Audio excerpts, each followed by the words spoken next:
92.5. Brooke and Jubal's second date update. I'm always surprised when we get emails for the second date update how many people have met at the gym. I just say that because for me as a guy, I just feel like I'm going to get smacked if I walk up to a girl, you know? It's almost too obvious. Yeah, we've got Hunter on the phone right now. Hunter emailed us about a girl named Holly that he met at the gym. Right, Hunter? That's exactly right. She works out at my gym, and she's really fine. So I kind of toughed it up Nice. and asked her out on a date. All right, how'd you do that, man? How do you hit on a girl at the gym without just seeming like a creep? Well, I was very direct, and I made sure that I set the groundwork by sort of working out really, really good around her so that she knew I was sort of... All right. Did you grunt a lot? Because usually women really like that. I didn't grunt, but I made sure I was all pumped and primed. Okay. I was flexing hard. Yeah. What'd you guys do? It says in your email that you went to a bar for drinks.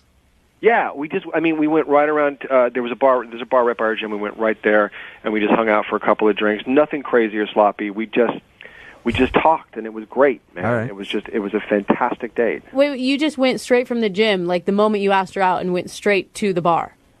No. I asked her out, and then we planned to go okay. right after a workout. Okay. So you got cleaned up or whatever and then went. Yeah. All right. Okay.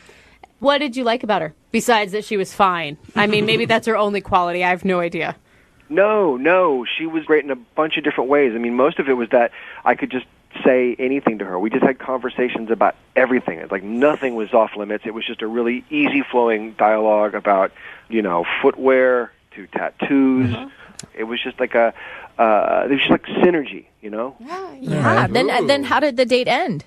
It ended with a kiss. Again, we weren't drunk, so it wasn't sloppy or crazy. Really simple kiss. Nice. But the whole thing felt great. All right. I like the way you describe things, Hunter. Yeah. I feel like Hunter practices his first kiss. Yeah. At home, like the hand gently around the back of her head, the other hand on the small of her back as you bring her close to Giving you. himself pointers. That's too sloppy. Try again. Hunter, did you try and call her? Well, first I was just going to be cool about it. I was going to try to sort of catch her at the gym and that kind of thing. But I just hadn't seen her. So then, I called her, and it was just sort of not a lot of response. What do you mean not a lot? Like none or some? None. Oh, okay. That's not a lot, yeah. All right. So how long has it been since your date? It's been a little over a week now. A little over a week. All right, and you started to panic. Yeah, a little bit. Okay. How many times have you hit her up, man? Well, not counting looking for her in the gym, which I don't think she knows about. Just twice. Okay. That's not bad. I'm picturing Hunter now creepily stalking her through the gym. I feel like he's in the... I'm cool about it. Yeah, All right. whatever. You're in the women's locker room. Don't lie, Hunter. All right, Hunter, we're going to call her right after this song and see if we can get your second date update, okay? Awesome. All right, just hang out for 3 minutes. Here I am. Moving 92.5. Brooke and Jubal in the mornings. Second date update. All right, Hunter is on the phone with us. He's a very direct dude that met a girl at the gym and is trying to get a hold of her and had a little kiss at the end, and then he hasn't heard from her. Hunter? Yes, You ready to get her on the phone? I am. I just got real nervous, though. Yeah. Have you ever been blown off by a girl before, Hunter? Not a whole lot. Okay. It's happened. Yeah. What was the reason then? Well, they never called back. I don't know. Okay. That's a good point. Good answer. Very We good weren't point. doing the second date update yet, so we had no other resource. All right, Hunter. All right. We're going to call her right now, see if we can get Holly on the phone. Okay.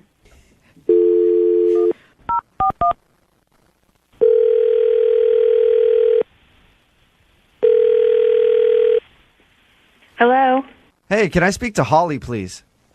this is Holly. Holly, how are you? This is Jubal from Brooke and Jubal in the morning on the radio station Moving 92.5. You're a radio station? Well, I work for a radio station. I'm a human being. But Okay. Why? I'm sorry. Why is a radio station? let me explain why, okay? We host a morning show, and we do a segment on our show called the Second Date Update. It's where somebody goes out on a date with someone and then gets blown off. They email us to call that person and figure out why. You're calling me because I went on a date with someone? Yep. And you didn't call that person back? That's really weird. I went out with a guy named Hunter who you met at your gym. Yeah. All right. Yeah. Well, he's tried to call you after you guys went out for drinks and hasn't heard from you, so he wanted to know why. Okay. You have to realize that this is really weird. we do. Normally people are a little weirded out by it, but just relax and go with it. Okay, so yeah, I went on a date with Hunter. Did he tell you about our date, or? Yeah, he said you guys went out for drinks and had great conversation, and like you talked about everything under the sun, and it was fantastic. Well, I just think that he doesn't really have an idea of what first date conversation might consist of. All right. What did he say that was so bad? For some reason, I mentioned how much work ladies take to, upkeep themselves, and All right. I was running a little late to meet him because I had shaved my legs. Okay. And then he took that and ran with the idea of personal upkeep Uh-oh. Did he talk about? on his part. Did he tell you about like his manscaping or something? Yes. Moving 92.5. Brooke and Jubal's second date update. I'm always surprised when we get emails for the second date update how many people have like met at the gym. I just say that because for me as a guy, I just feel like I'm going to get smacked if I walk up to a girl, you know? It's almost too obvious. Yeah, we've got Hunter on the phone right now. Hunter emailed us about a girl named Holly that he met at the gym. Right, Hunter? That's exactly right. She works out at my gym, and she's really fine. So I kind of toughed it up Nice. and asked her out on a date. All right, how'd you do that, man? Like, how do you hit on a girl at the gym without just seeming like a creep? Well, I was very direct, and I made sure that I set the groundwork by sort of working out really, really good around her so that she knew I was sort of... All right. Did you grunt a lot? Because usually women really like that. I didn't grunt, but I made sure I was all pumped and primed. Okay. I was flexing hard. Yeah. So what'd you guys do? It says in your email that you went to a bar for drinks. Yeah, we went right around, there's a bar right by our gym. We went right there, and we just hung out for a couple of drinks. Nothing crazy or sloppy. We just talked, and it was great, man. All right. It was a fantastic date. Wait, you just went straight from the gym, like the moment you asked her out, and went straight to the bar? No. I asked her out, and then we planned to go okay. right after a workout. Okay. Okay, so you got like cleaned up or whatever and then went. Yeah. All right. Okay. What did you like about her, besides that she was fine? I mean, maybe that's her only quality. I have no idea. No, she was great in a bunch of different ways. I mean, most of it was that I could just say anything to her. We just had conversations about everything. It's like nothing was off limits. It was just a really easy-flowing dialogue about, footwear to tattoos. It was just like it was just like synergy, Yeah. Then how did the date end? It ended with a kiss. Again, we weren't drunk, so it wasn't like sloppy or crazy. Really simple kiss. Nice. But the whole thing felt great. All right. I like the way you describe things, Hunter. Yeah. I feel like Hunter practices his first kiss. Yeah. At home, like the hand gently around the back of her head, the other hand on the small of her back as you bring her close to Giving you. himself pointers. That's too sloppy. Try again. Hunter, did you try and call her? Well, first I was just going to be cool about it. I was going to try to sort of catch her at the gym and that kind of thing. But I just hadn't seen her. So then, I called her, and it was just sort of not a lot of response. What do you mean not a lot? Like none or some? None. Oh, okay. That's not a lot, yeah. All right. So how long has it been since your date? It's been a little over a week now. A little over a week. All right, and you started to panic. Yeah, a little bit. Okay. How many times have you hit her up, man? Well, not counting looking for her in the gym, which I don't think she knows about. Just like twice. Okay. That's not bad. I'm picturing Hunter now creepily stalking her through the gym. I feel like he's No, in the... I'm cool about it. Yeah, All right. whatever. You're in the women's locker room. Don't lie, Hunter. All right, Hunter, we're going to call her right after this song and see if we can get your second date update, okay? Awesome. All right, just hang out for like 3 minutes. Moving 92.5. Brooke and Jubal in the mornings. Second date update.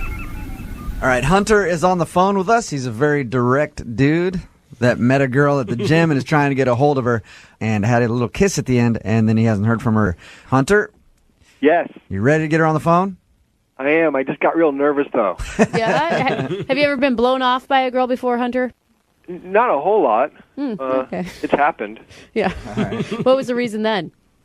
Well, they never called back. I don't know. Okay. That's a good point. Good answer. Very We good weren't point. doing the second date update yet, so we had no other resource. All right, Hunter. All right. We're going to call her right now, see if we can get Holly on the phone. Okay. Moving 92.5. Brooke and Jubal in the mornings.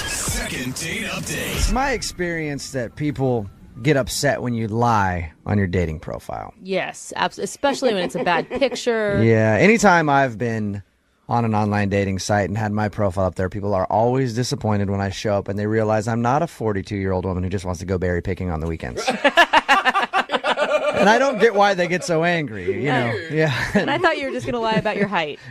Daisy is on the phone with us, and Daisy, I guess you wouldn't say you lie on your dating profile, but you omit something on your dating profile that you think could have led to a guy not calling you back, right? Correct, yes. There is an important detail about Daisy that she doesn't share on her dating profile. Because she met the guy on what website? Met him on OkCupid. All right. Which, if you're going to talk about like dating websites, that's like the Burien of dating websites. It's not quite the bottom, but it's not necessarily the best either. Yeah. What is it? You have like 11 fingers or something? No, I have the right number of fingers, but in addition to the right number of fingers, I also have a son. Oh. And when I did have that on my profile, when I was honest about that, I got a lot fewer responses. So now I just don't put it on there.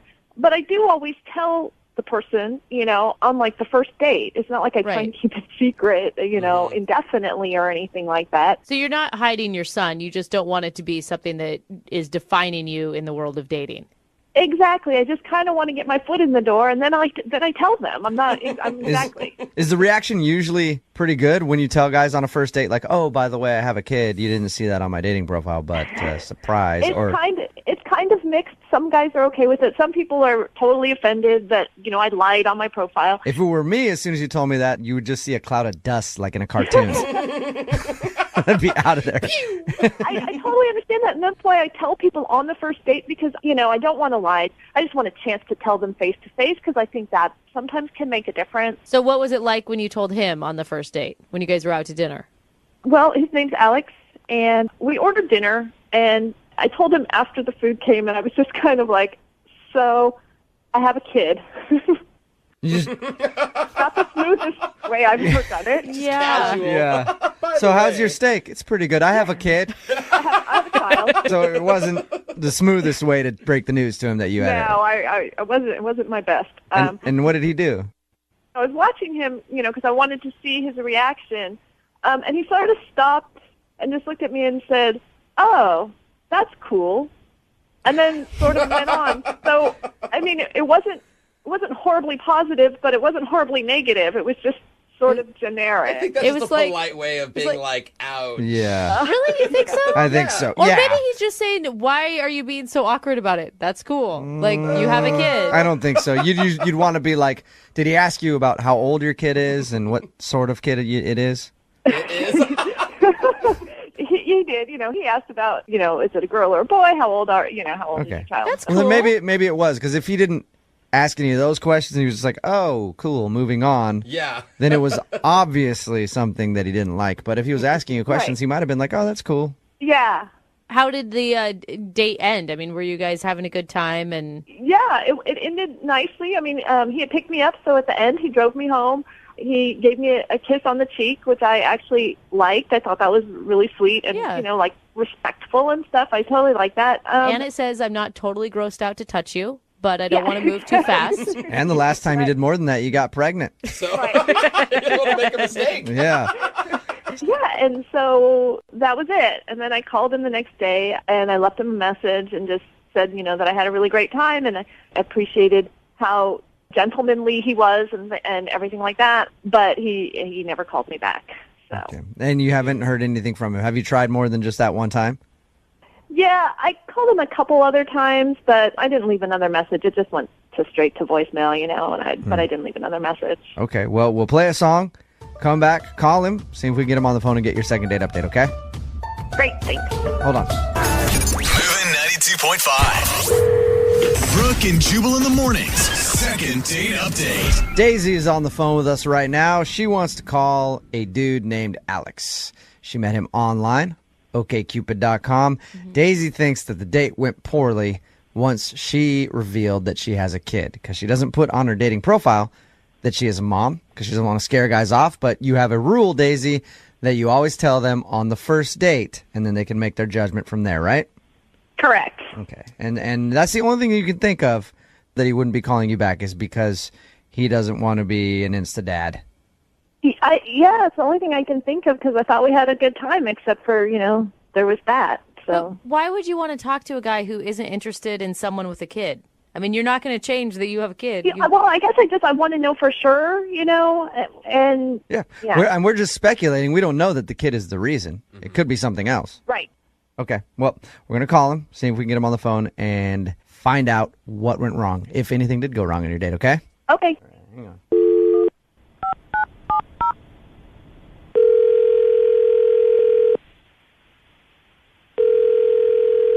Hello? Hey, I was looking for Alex. Yeah, this is Alex. Alex, how you doing, man? This is Jubal from Brooke and Jubal in the morning. I'm moving 92.5. I'm sorry, who is this? Jubal from Brooke and Jubal in the morning on the radio station moving 92.5. How are you? I'm fine. You're calling from the radio station? Yes. Okay. Why? Well, I'm calling you because you recently went out on a date with a listener of ours. That's kind of weird. It is. A woman named Daisy. Yeah, we'll admit it is not normal to receive this kind of phone call. A woman named Daisy that you recently went out with emailed the show saying that she really enjoyed your time together, but you've been blowing her off and haven't been answering her phone calls. So she said, hey, can you give Alex a call and see if you can find out if I did something wrong? So that's why we're calling you, Alex. Okay. Do you remember going out with Daisy? Yeah, I had dinner with Daisy. Did you like Daisy? We had a fine time. Dinner was fine. Daisy told us that she doesn't put on her dating profile that she's a mom, and she kind of dropped that at dinner. Did that scare you off?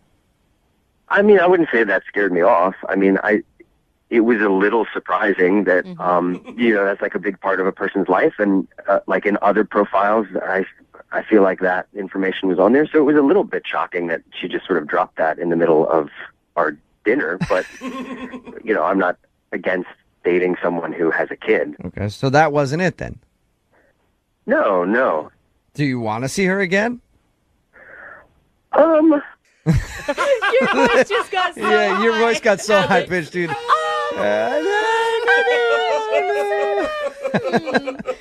I'm taking that as a no, Alex. You're not necessarily into Daisy. Honestly, the date got a little weird, and so I don't think that I would want to see her again. Define weird, if you could. This is weird to talk about with strangers on the phone, but towards the end of the meal, like she sort of got kind of quiet and emotional and sort of intense. And then she told me that her car was in the shop, which I knew because I had to drive. She asked me if I could pick her up, which is totally fine. But then she asked me if she could borrow some money to help pay for the car repair. No, stop She it. asked for a loan on your first date? Like how much money? Like $700. Oh, She just didn't have. She was waiting for a paycheck the next week or whatever, and Oh, she would get me no. back the next week. But she was in this tight spot, and it was really affecting, her kid's life and her life and whatnot. boy. Oh, gosh. no. What How did did she you bring say? that up? Did she just say, hey, can I borrow $700? No, I mean it wasn't like that. I felt like she felt uncomfortable having to ask, but it was just really weird. And I was like, I don't really have that kind of cash flow. I don't have $700 to give to someone that I've met like 45 minutes ago. But I understand, people are in a tough spot, like car repairs. Yeah. So, but then she's like, well, what about like $400? Like I have another friend that I could get the rest from. She was bargaining with you?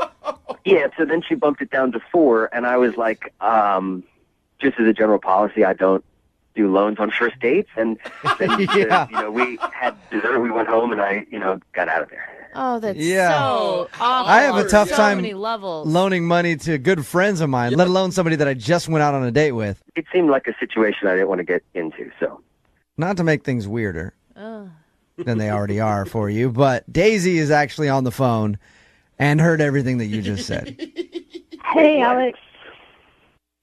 that's Daisy on the phone. Yep. It's me.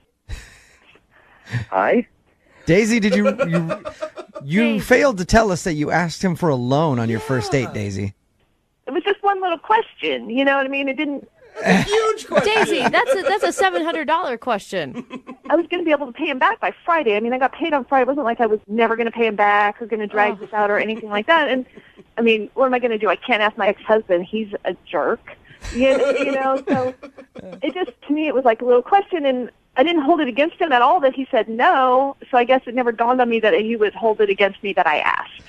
Yeah, but I don't know you. It just seems so weird that you would think that it was okay to ask to borrow money. Don't you think that's weird? To me, it's just like, there's no harm in asking, you know what I mean? I thought we were having a good time. It seemed like you would become a friend. And you never know until you ask. And like I said, there was no hard feelings that you said no, so it just never occurred to me that it would create hard feelings that I asked. Yeah, don't worry about it, Alex. Daisy's not pissed at you that you turned down. Opportunity to loan me money. Wait, why are we worried about whether she's pissed? You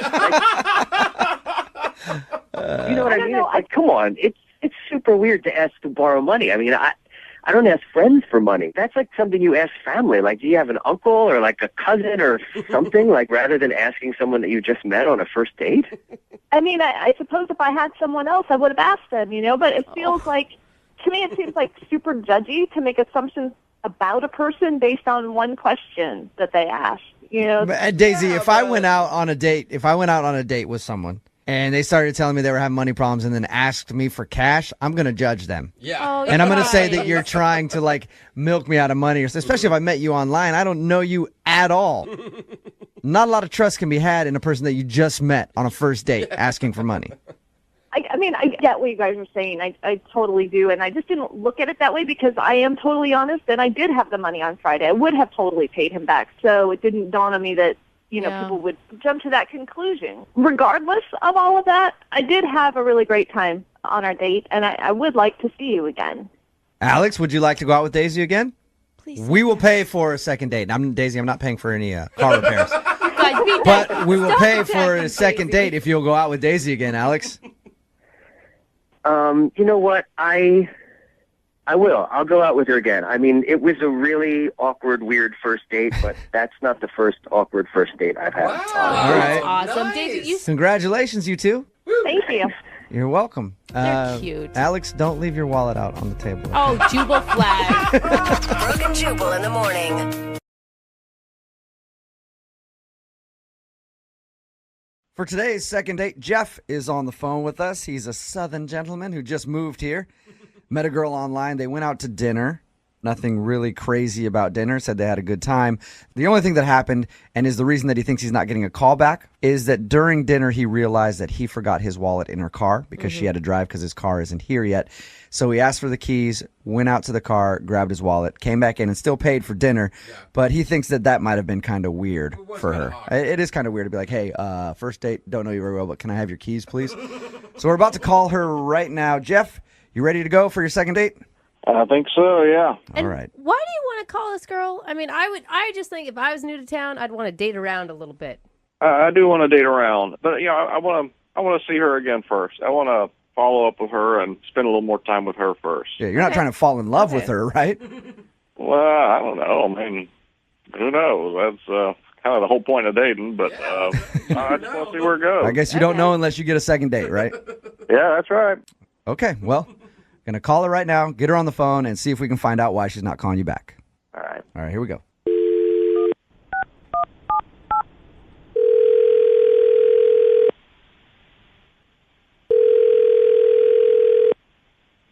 Hello? Hi, can I speak to Alana, please? Yeah, this is she. Hey, Alana, how are you? This is Jubal from Brooke and Jubal in the morning. What, who? Jubal from Brooke and Jubal in the morning?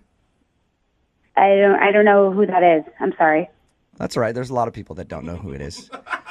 It's a radio show, a morning radio show. How you doing? Okay. I'm calling you because you recently went out on a date with one of our listeners, and they wanted us to get a hold of you. Okay. What's their name? He's a Southern gentleman who just kind of moved to town. Do you know what I'm talking about? His name is Jeff. Yes, I do. He actually emailed us and told us a little bit about your date and is confused as to why you're not calling him back. So he asked us to see if we could get you on the phone and find out why. I don't know. I just didn't really work. You didn't really work? The whole date was just weird. There were little things that happened the whole date, and it just didn't really go well. Okay, can you put it so that we can tell him? Can you describe in your own words the date then? Because it sounds like more happened than what he told us. Yeah. I mean, we're just really different, really, really different. Whoa. I think during dinner, I went to use the restroom, and I got back, and I heard him pass gas. At the table? Like, were you sitting back down, or were you just coming up to the table? I was coming back to the table, and as I was sitting down, I definitely heard him pass gas. Oh, bad timing. So you were did he not notice that you were there yet, and you were walking up, and he farted?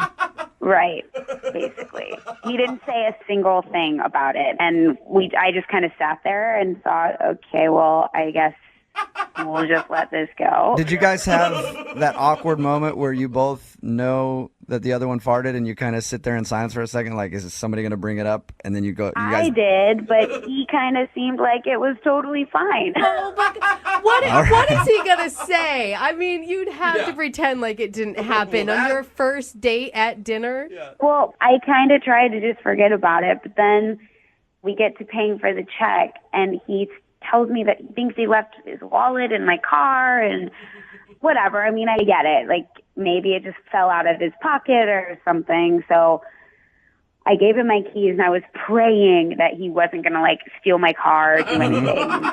But he came back, and he paid for the bill, and everything, everything was fine. And then, I really thought maybe I would go out with him again. But then I got home, and I was getting my bags and everything from my car, and I realized that the change in my change box in my car was completely gone. No way. Wait. So you're accusing him of stealing the change out of your car?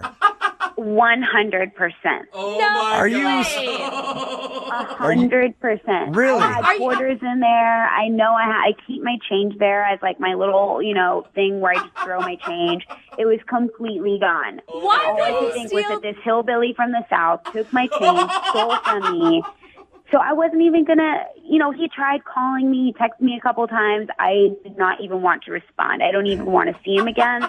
I don't want to hear from him. I can't even believe that, the audacity he would have to call a radio station knowing that he stole from me. Oh, man. You said you don't want to hear from him ever again. Never again. Okay, well, that's going to be tough because he's actually on the other line listening.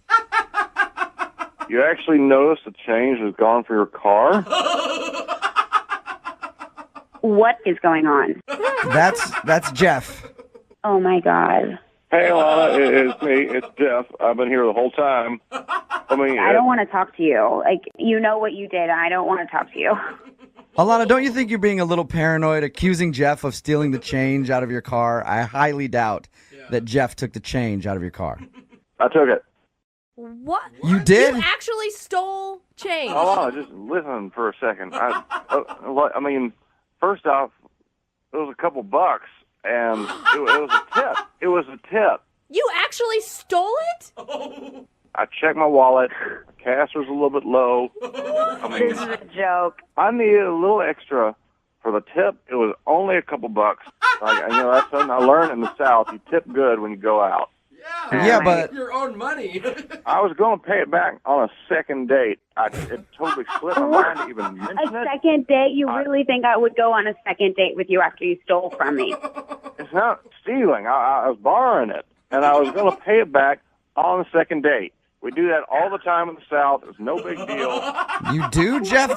That's a common Southern thing to steal each other's car change and use it as a tip? No, it ain't stealing. I'm not stealing nothing. I'm borrowing change. It's change. Jeff, How do you notice change in your car? I got only change in my car. It's been there for a long time. Oh my God. It's only borrowing if you actually ask somebody for money and then tell them you're going to pay it back. You can't just take it. I forgot. Oh my God. This is just all ridiculous. Jeff, I think you're a dumb hick. Oh! I don't understand why we're even having this conversation. I don't have any more time for this. Our conversation's done. That was quick. Oh, wow. David. Jeff, you still there, man? I don't get it. I was going to pay her back. It was a couple of bucks Yeah, but from a car that I was going to use for the tip. But Jeff, you should probably ask before you do that, you know? Look, man, it was my first date with her. Yeah, I was nervous about everything else anyway, and I forgot. All right, well, And my advice to you would be next time, if you're ever in that position, don't steal somebody's cash from their car, man. you know, you keep saying stealing. You know, I've heard it's enough. I didn't steal nothing. Hey, man, listen, I'm just telling you that you probably shouldn't take money from people's cars, even if it's like a Southern thing, like you said. It's definitely not done here. Stop talking to me about all this. You DJ radio high school dropout. You don't know what the you're talking Jeff, about. Oh my God. that's the first thing I will agree with you on. I am a radio host. I know that. Don't be so mad. I'm just trying to help you out. Yeah, well, a lot of help you are. Did that just really happen? We just got hung up on twice, Wow. which is impressive. And Not that bad. might be a first time for that. I didn't even get to ask if they wanted to go on a second date. I guess I'll have to email them. See if I can get them to go out again. Well, I do declare I'm excited about today's second date. You're a Southern woman? We have a bona fide Southern gentleman on the phone, and I can't wait to talk to him. His name is Jeffrey. Most likely Jeffrey Beauregard. That's what I would think. His email said that he just moved to town from the South and is having trouble meeting ladies and finally found a date, and now she's not calling him back. Jeffrey, I say that is a travesty that would happen to you. Well, I got to agree with you, ma'am. Oh my God, he's actually batting his eyelashes at you right now, Jeffrey. You better be careful. He may drop a white glove on the ground any moment. Well, yeah, I got to tell you something. Where I'm from in the South, there ain't any women who talk like him or look like him anymore. So, Way to just dash my dreams, Jeff. How you doing, man? Thanks for your email. yeah, I guess I'm doing okay, all things considered, except for this girl not calling me back. That's why I'm here. How long you been in town? Yeah, I've been here for a little over a month now, and I actually move around for work a lot. I've been all over the South, and I'm kind of starting something new in here in the area, and so I like my morning shows. I'm trying to meet people and do stuff like that. So I heard you guys, and Jubal, maybe it was that inherent Southern charm you had in there. Well, I do tend to connect with my Southern gentlemen, don't I? Mm-hmm. Tell us a little bit about the girl that you want to call today. Her name's Alana, and I think this story is it's just sort of typical, I guess. We went out to a restaurant on a date. We met online because I'm new. I don't know anybody in this area, so I was going online, and so went out to a restaurant. Now she had to drive. Sort of a long story. My car is actually being shipped. Okay. I'm not going to go in all that, but when you say car, I'm assuming you mean jacked up truck, right? Yeah. That's how it is in the South. We all got trucks. And had you online dated when you lived in the South, or is this your first go round? I've done a little bit before, nothing Okay. too serious. Just this is it's a little embarrassing because I don't have my car, and Yeah. I'm not usually the one that the girl has to come pick up. That's a little embarrassing for me, but she was cool. It didn't seem to matter to her. You know what? No matter how progressive you think, it's always kind of weird whenever you're going out on a date. As a guy, you just feel like you should be the one picking them up. Absolutely. And I've gone on a couple dates like that when my car was in the shop or whatever. I was like, yeah, you want to go out? And she's like, sure. And I was like, well, you got to come pick me up. It's always kind of an awkward conversation for some reason. Yeah, that's kind of how it felt. Did you make her get out of the driver's seat just so you could open the door for her? No, I didn't do no. I know where I am. I didn't try any of that stuff. So, but I think I know why she's not calling me back. We went to dinner. It was fine. We talked, had a good time, but I didn't have my wallet on me. I realized it fell out in the car. So at the end of dinner, when I realized I was going to pay, because I at least do that much, and I realized my wallet had fallen out. So I asked for her keys to go look back in her car, and She kind of looked at me nervously, gave me the keys. She probably thought you were about to steal her car. Because you read a lot of these news stories about people who go out on online dates that end up stealing somebody's car on a first date. Oh, no, I've never read about that before. Is that a thing people do? Oh, yeah, it is, dude. Go ahead and Google it. There's stories about it all the time. I'm sure she just thought you were cheap, not that you were going to steal her car. Yeah, I mean, we've been making jokes about how I was a fish out of water all night, so, maybe she was thinking of some weird serial killer car thief person. Yeah, I mean, it seems convenient when you're at dinner and you're like, oh, man, I left my wallet in your car. Can I borrow your keys, please? I'll be right back, I swear. Yeah, that's exactly why I think she might not be calling me back. But I found my wallet pretty quick, came back, and I paid. And so after that, of course, she drove me home. That's weird again. That's even weirder. At the end, we shook hands.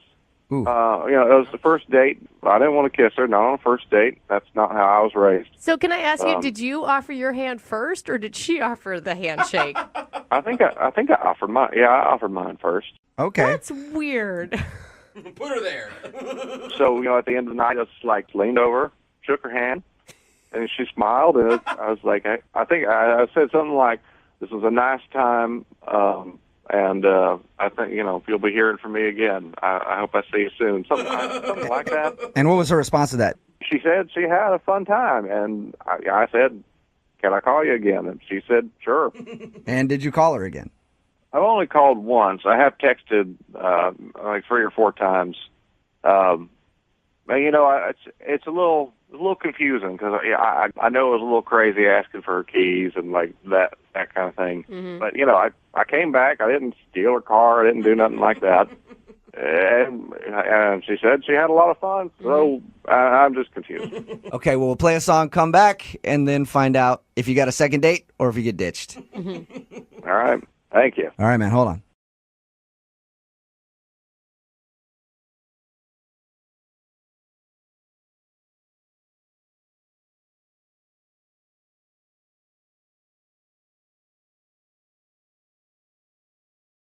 Hey, Huxley, I think this second date is going to work out for you.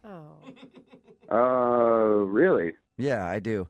Well, because the girl that you want to call, she just went through a divorce. You went through a divorce. I think once you guys talk it out, you both will realize you don't have many options. And at the end of the second date, she will agree to go out with you again because, hey, why not? No. That's what I'm thinking. Because she's just finally That's really giving nice up. of you. I like that, Jubal. Thank you. Yeah. Putting me on. That's nice. If you're just tuning in for the second date, Huxley is on the phone. He wants to call a girl named Alicia. They actually have known each other since college. They kind of fell off a little bit after college. But he always had a crush on her. She always had a boyfriend. Then she got married. He recently saw on Facebook that she was divorced, and they started chatting, and he said, hey, we should go out and talk and hang out. They did, but now she's not responding to him. And maybe, have you thought about this, Huxley? Maybe your date was so bad that she went back into the arms of her ex. Oh, no. This second date is doing wonders for my confidence. Yeah, sounds No like it. problem, man. All right, I'll dial her phone number right now. Here we go.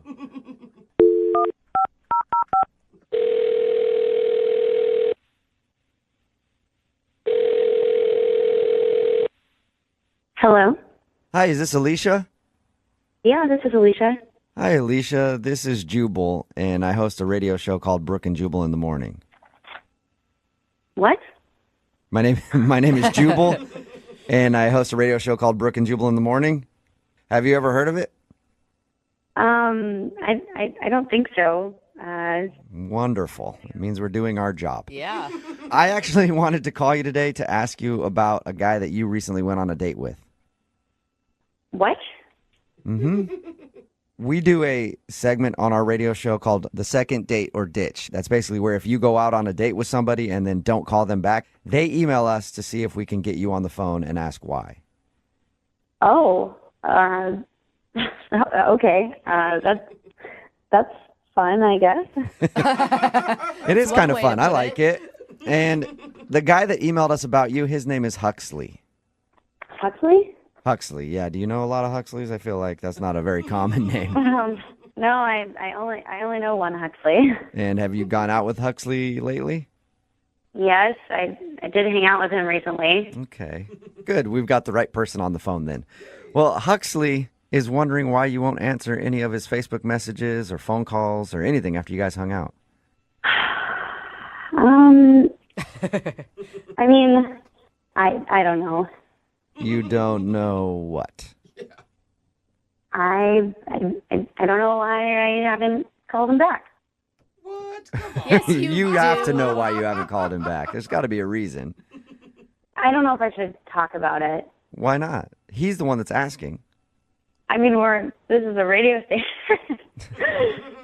Yeah. But I mean, he contacted us to get a hold of you because you won't tell him, and so he's confused. Is there anything that you can tell us? I mean, we used to be really good friends in college.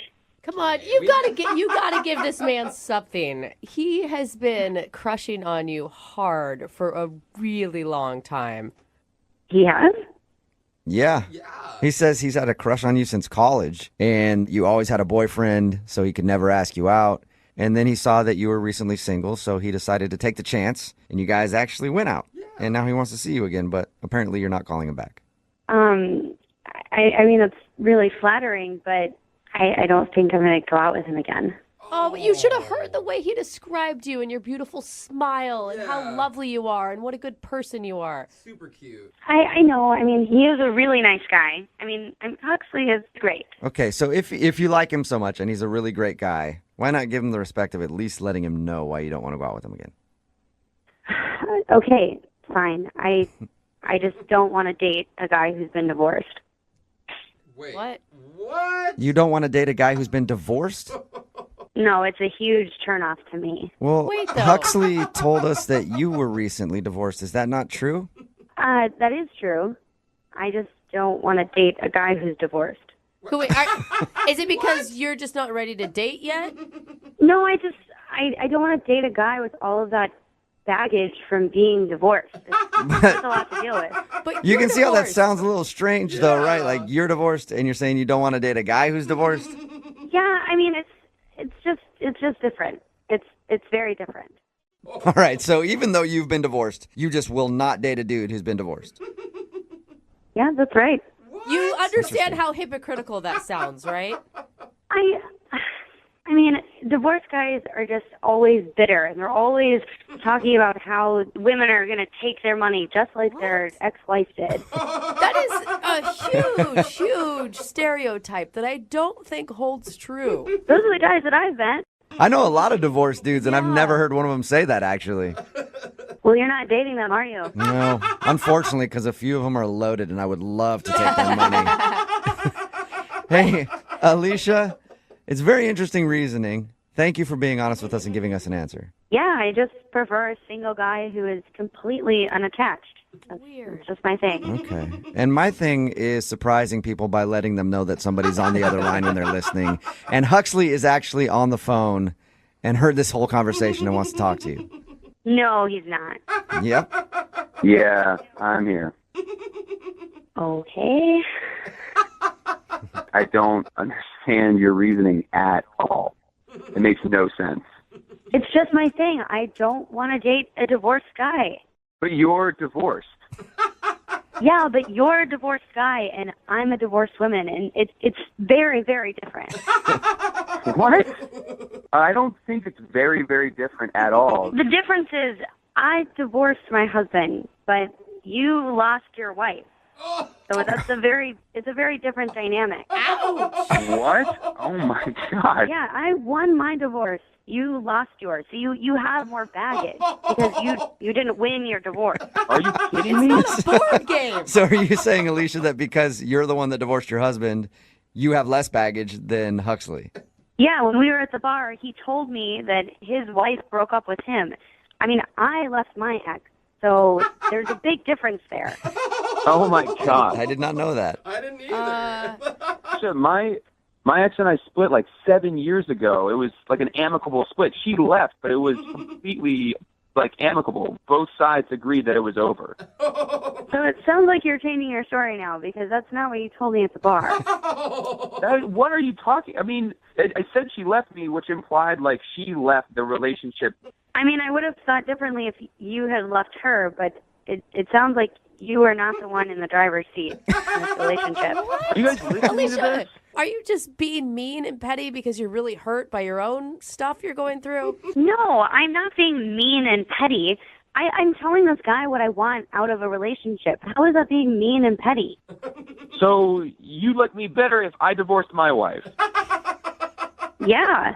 Oh my God. This is so weird. Actually, I would prefer that you weren't divorced at all. But since you were divorced, it is better if you left her instead of the other way around. Wow. I mean, look at it this way. When some people get a dog, some people like get a new puppy, and some people like to adopt a rescue. I want a new puppy. Oh my God. That's awesome. Hey, Alicia, would you like to go out on a second date with Huxley?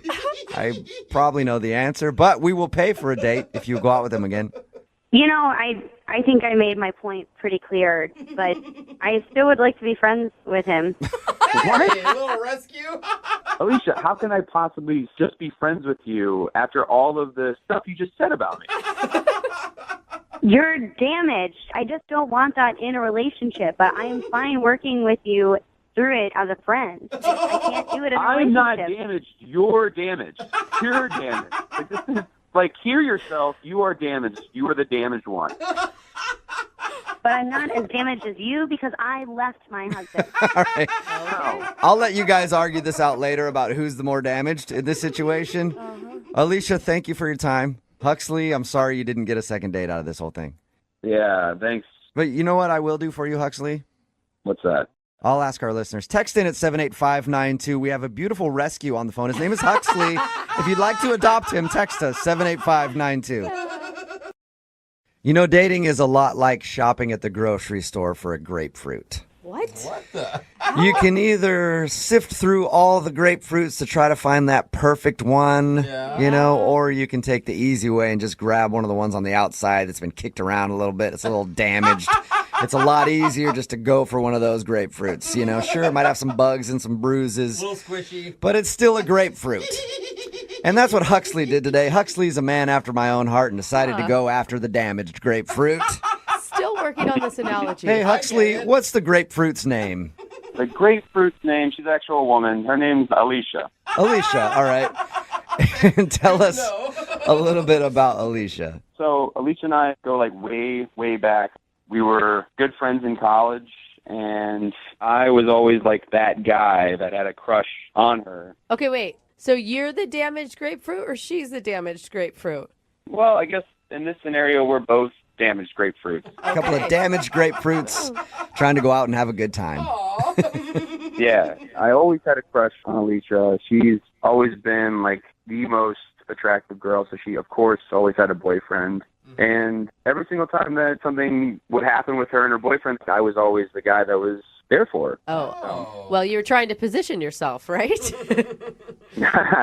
Well, no, I did have a crush on her, but I swear, Brooke, there was no like agenda. I'm a really good grapefruit. I'm one of the ones on the inside. So anyway, cut to present day. I see over Facebook that she got a divorce recently, and I saw maybe like a potential opening. Yep, you saw that she'd been divorced, and you're like, just damaged enough now that I could probably date her. Yeah, well, I thought, to be honest, I thought about some of the good times we had in college and figured why not reach out. I did see like a little bit of an opening that maybe something could develop. Like, she's single, I'm single. There's really no reason why not. And you guys had kind of dropped off in terms of your friendship post-college. Yeah, she got married pretty early on, and then I left and moved like a couple 100 miles away. I mean, keeping in touch today is like so easy, but back then it wasn't like that easy, I guess. So yeah, we kind of fell out of touch with each other. And I decided, like I said, to reach out, and then to my surprise, reached back out to me after I messaged her over Facebook. Hey. Did you proposition this as a date? No, well, I just kind of like shared my condolences, you know, on her divorce. That's never easy. And we started to like chit chat back and forth. And eventually I did ask her to like, you know, maybe we should meet up for drinks. And she thought that was a good idea. Okay, but do you know, did she consider it a date when you guys went out? I didn't cross that boundary because I didn't know how fresh the divorce was, and I didn't know if she would be kind of turned off if I asked her on a formal date. You should have just sent her a message on Facebook that simply said breakup sex with a question. Yeah, well, Man. yeah. I don't know if that would have worked. Yeah. Keep that in mind for next time, all right? So, did you guys actually get together?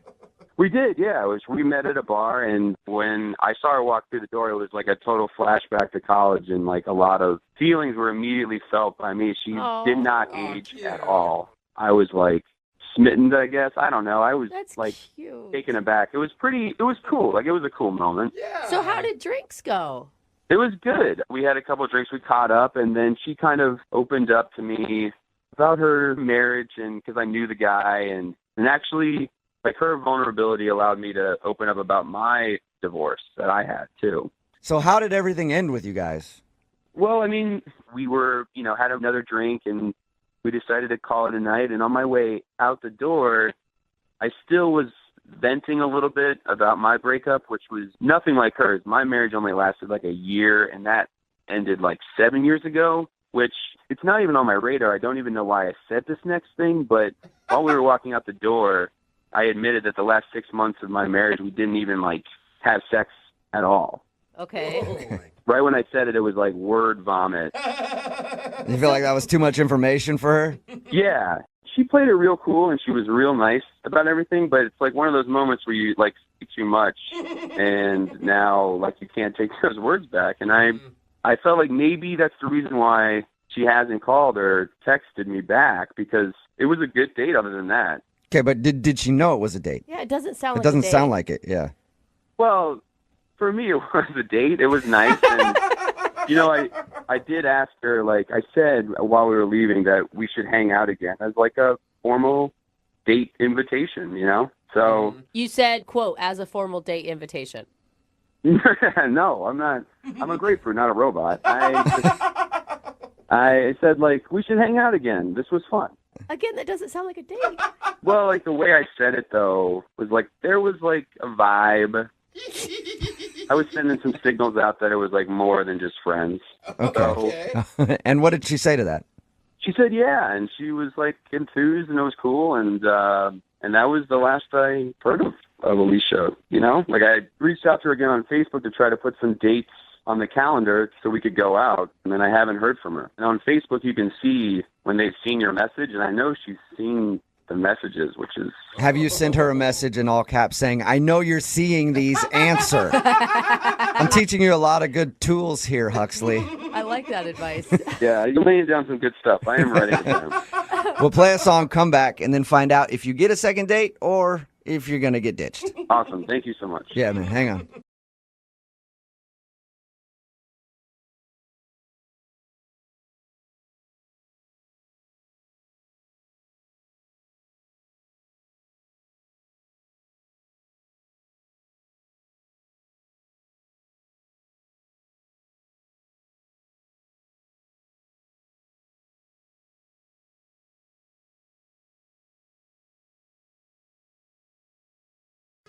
We talk about listeners planning epic date nights all the time. Yeah, I'm impressed by some of them. But this one could literally go down in the record books. What? Wow. And when I say literally, I do mean literally. Oh, Okay. They were like breaking records? And when I say go down, Oh, what? you know. Oh. Yeah, Well, all right. it must have been a good time then. Anyway, Record breaker. welcome Kyle to the show. What's up, Kyle?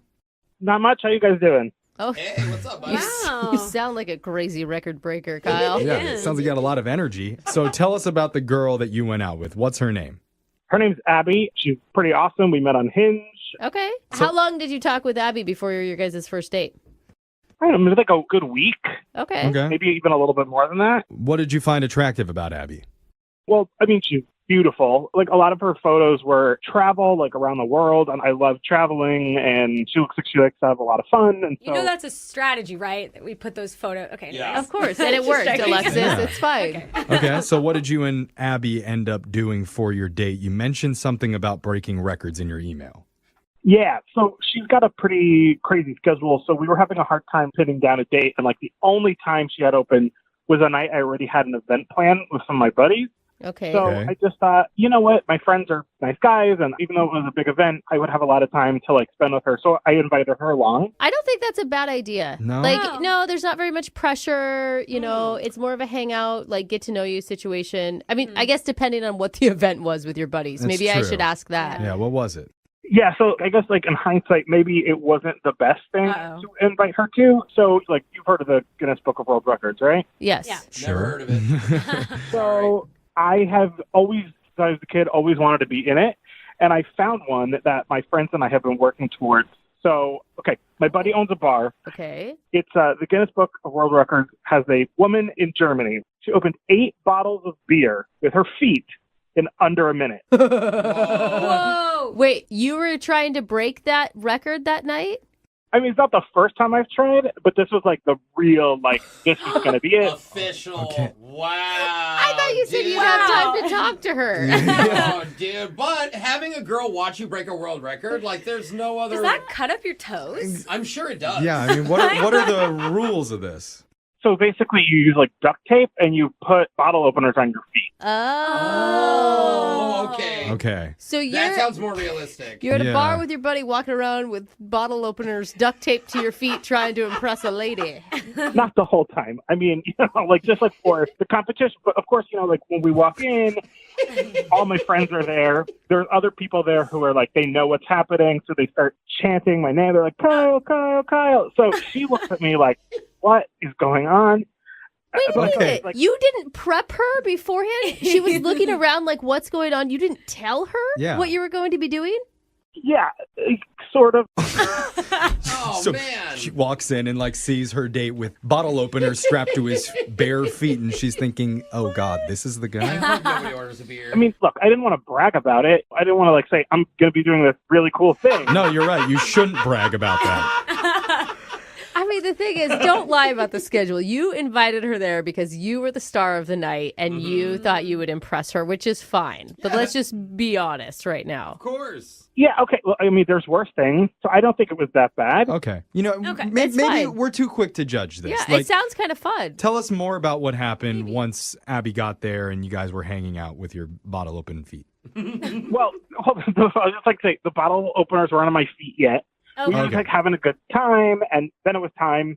So I have to go get ready, put the bottle openers on my feet, and then it's time. And you got to go. You got a minute. I've got to get 9 bottles open to beat the Whoa. record. That's pretty fast. Yeah. Did you do it? Jeez. Unfortunately, I did not. Oh. Oh. How many did you get through? I got to the 6th bottle, but it just, I don't know. My feet were tired. It was a beast. Wait, so I have a question because this record sounds really important to you.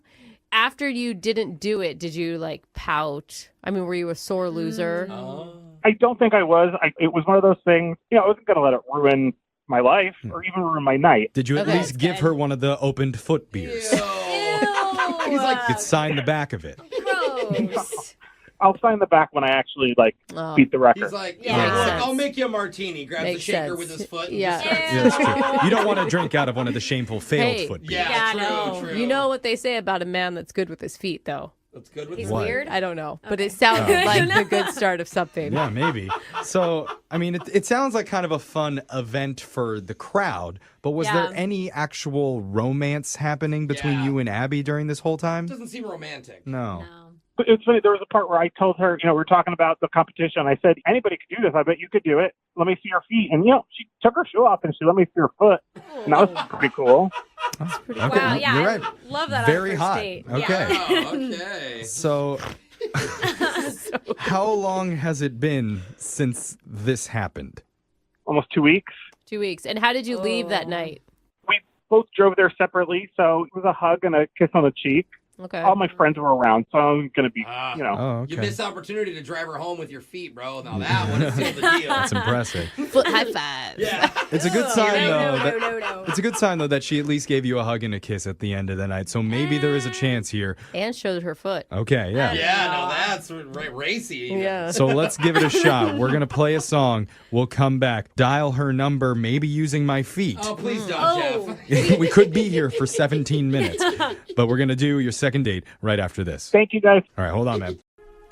If you're just jumping into the second date, one of our listeners, Kyle, had a one-of-a-kind date night That's with true. a woman named Abby. Very well said. Yes. I Very can't think of a kind. better way to say that. Yes. So he brought her to a bar that one of his buddies owns, and the activity for the night was Kyle attempting to set a new world record for number of beer bottles opened with his feet. It was like a whole event at the bar. Yeah. If you're wondering, I guess you strap bottle openers to your toes, and you have to do it that way.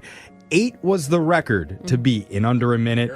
And after the minute was up, Kyle only managed to open 6. Oh, man. No so wonder close. she's not calling him back. Yeah. It was a failure, not just on setting the record, but it would seem also for the date because, like Brooke said, Abby has not been returning Kyle's calls. But Kyle, before we reach out to her, I want to leave you with this quote, okay? Failure defeats losers, but inspires winners. Oh, deep. I hate quotes. I saw that spray painted. Alexis doesn't understand it. I saw that spray painted on the side of a wall of a methadone clinic. So I feel like that's good. it's worth repeating. Have we ever considered that she was the last record holder and she was offended? Was she Like, It was a break German the record. woman. Yeah. She could be German. We haven't called her yet. Who knows? It's possible. Kyle, what do you think?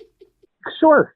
I think you could come back from this, Kyle. I mean, that's the thing. I don't think where you messed up is actually doing the world record thing. I think it's not telling her before you got to the bar, not preparing her for that event.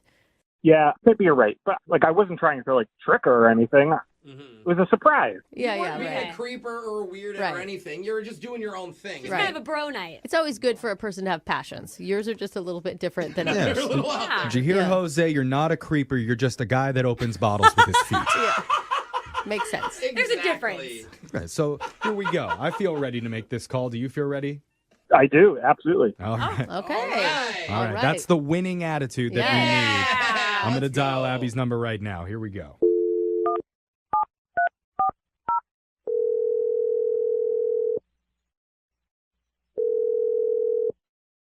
Hello, Hey, I'm looking for Abby.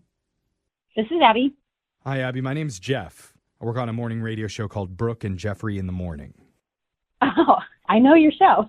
Oh, cool. Thanks, Abby. That's awesome. Let's remember this day. I know. Maybe we should all retire now. Like, let's end on a high point. But no, Abby, so we're doing something called the second date. I guess you might be familiar with that. Oh, yes, I am. Okay. Congratulations. So, yeah, I mean, congratulations is a word. It means somebody really likes you. Yes, that's true, Abby. And so, obviously, you know how this works. Someone's trying to get a hold of you. Their name's Kyle. Oh, gosh. Of course it is. Okay. It sounds like you two had a very memorable night. Yes. Yes, it was weird. Yeah. She 'cause- said it, not us. So, Kyle did tell us a little bit about the night. Why don't you tell us about your perspective on it? Did he tell you the activity? Yeah, the world record for opening bottles with his feet. Yes. When did you find out that was what he was doing that night? Because he also told us that he didn't tell you about it. No, and that was the first thing that was jarring to me.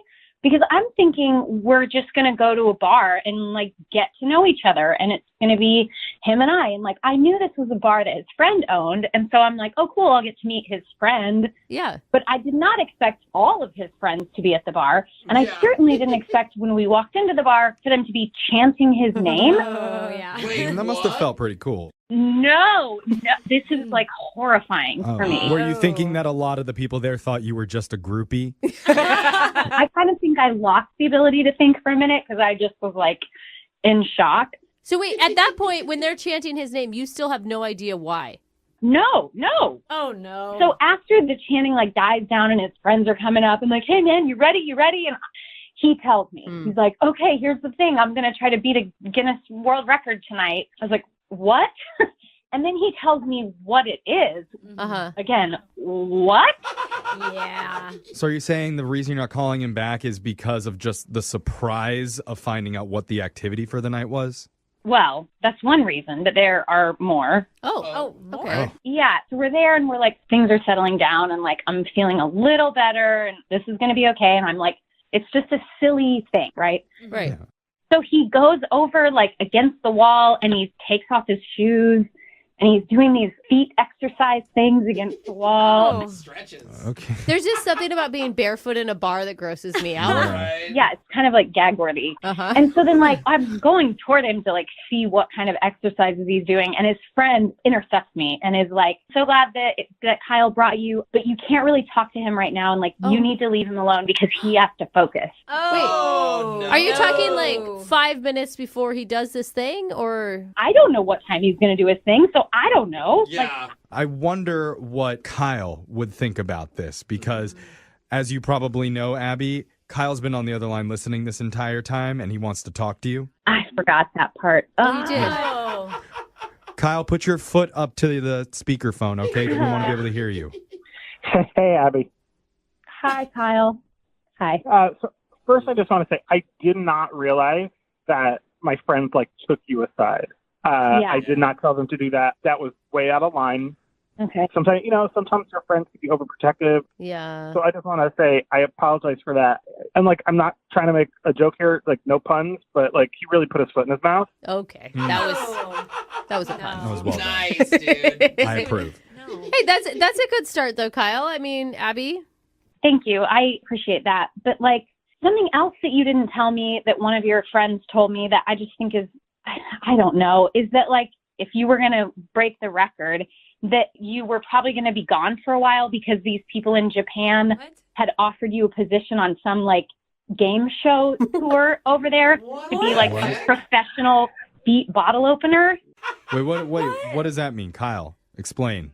So I mean, I didn't mention anything because I thought, oh God, I wish my friends had not said anything. But yeah, so you guys know like lots of wild things are really popular in Japan. Like, yeah. So they also have like there's like a lot of game shows and even talk shows that have people do like crazy things. Yeah. And one of them is like doing stuff with their feet, not like gross stuff. Well, sometimes it's gross, but not like dirty. So you're gonna be on one of these weird Japanese game shows? There's been some interest, and it's not like I'd be there for years. It'd be like 3 or 4 months. Doing a little tour. It's kind of awesome. I mean, it is kind of cool. If you're going to be good at something, even if it's weird, be the best, right? Tour. What a story, like, in your life to be like, well, let me tell you about what I did. Guys, he didn't get the world record. But he's still working on it. But- I think it's awesome. Sure, I mean, it's pretty cool, but maybe if you're planning to head over to Japan really soon, it's not the best time to try and start dating someone here. Yeah, but nothing's for sure. There's never good timing in life, Jeffrey. And Abby, you like traveling. That's what he said. He said he saw on your profile that you like to travel. Yeah, I do. I've actually always wanted to go to Japan. But he doesn't need her. No, listen. If he wants the ladies in Japan see his feet tricks, he's going to be sworn with the ladies. You think you could tell your boss, hey, can I get 4 or 5 months off work? I'm going to go watch my boyfriend open bottles in Japan with his feet. No, I don't think that would fly. Hey guys, can I just say though, money's not everything, but the kind of money that I would get paid, even like as a beginner, I could quit my job. I would only have to work for maybe 5 months a year. What? There's some perks there. I'm interested. Okay. My feet can do a lot. I mean, that's not too bad though either. Does that change anything for you, Abby? I don't know. I guess it's kind of more interesting than I thought. And it's a reason why he was taking it so seriously, right? There's actually something on the line here. I mean, you have to look at all the positives from this date. This is a guy who is committed to something very, very deeply. He's passionate. He's going to travel with you. He could possibly only work 4 to 5 months a year. That'd be so sweet. If you ever order a beer at a nice restaurant, he is going to be the coolest person. Oh, yeah. Just opening all sorts of stuff with his feet wherever you go. So I think maybe you should consider going out on another date with him. And if you do, we will pay for that date. Ooh. I think I will. We did it. All right. Abby, I promise you won't regret this. I'll make up that first date. I will keep my shoes on the whole time. I promise. All right, shoes on, but clothes off. That is so awkward. That is so awkward.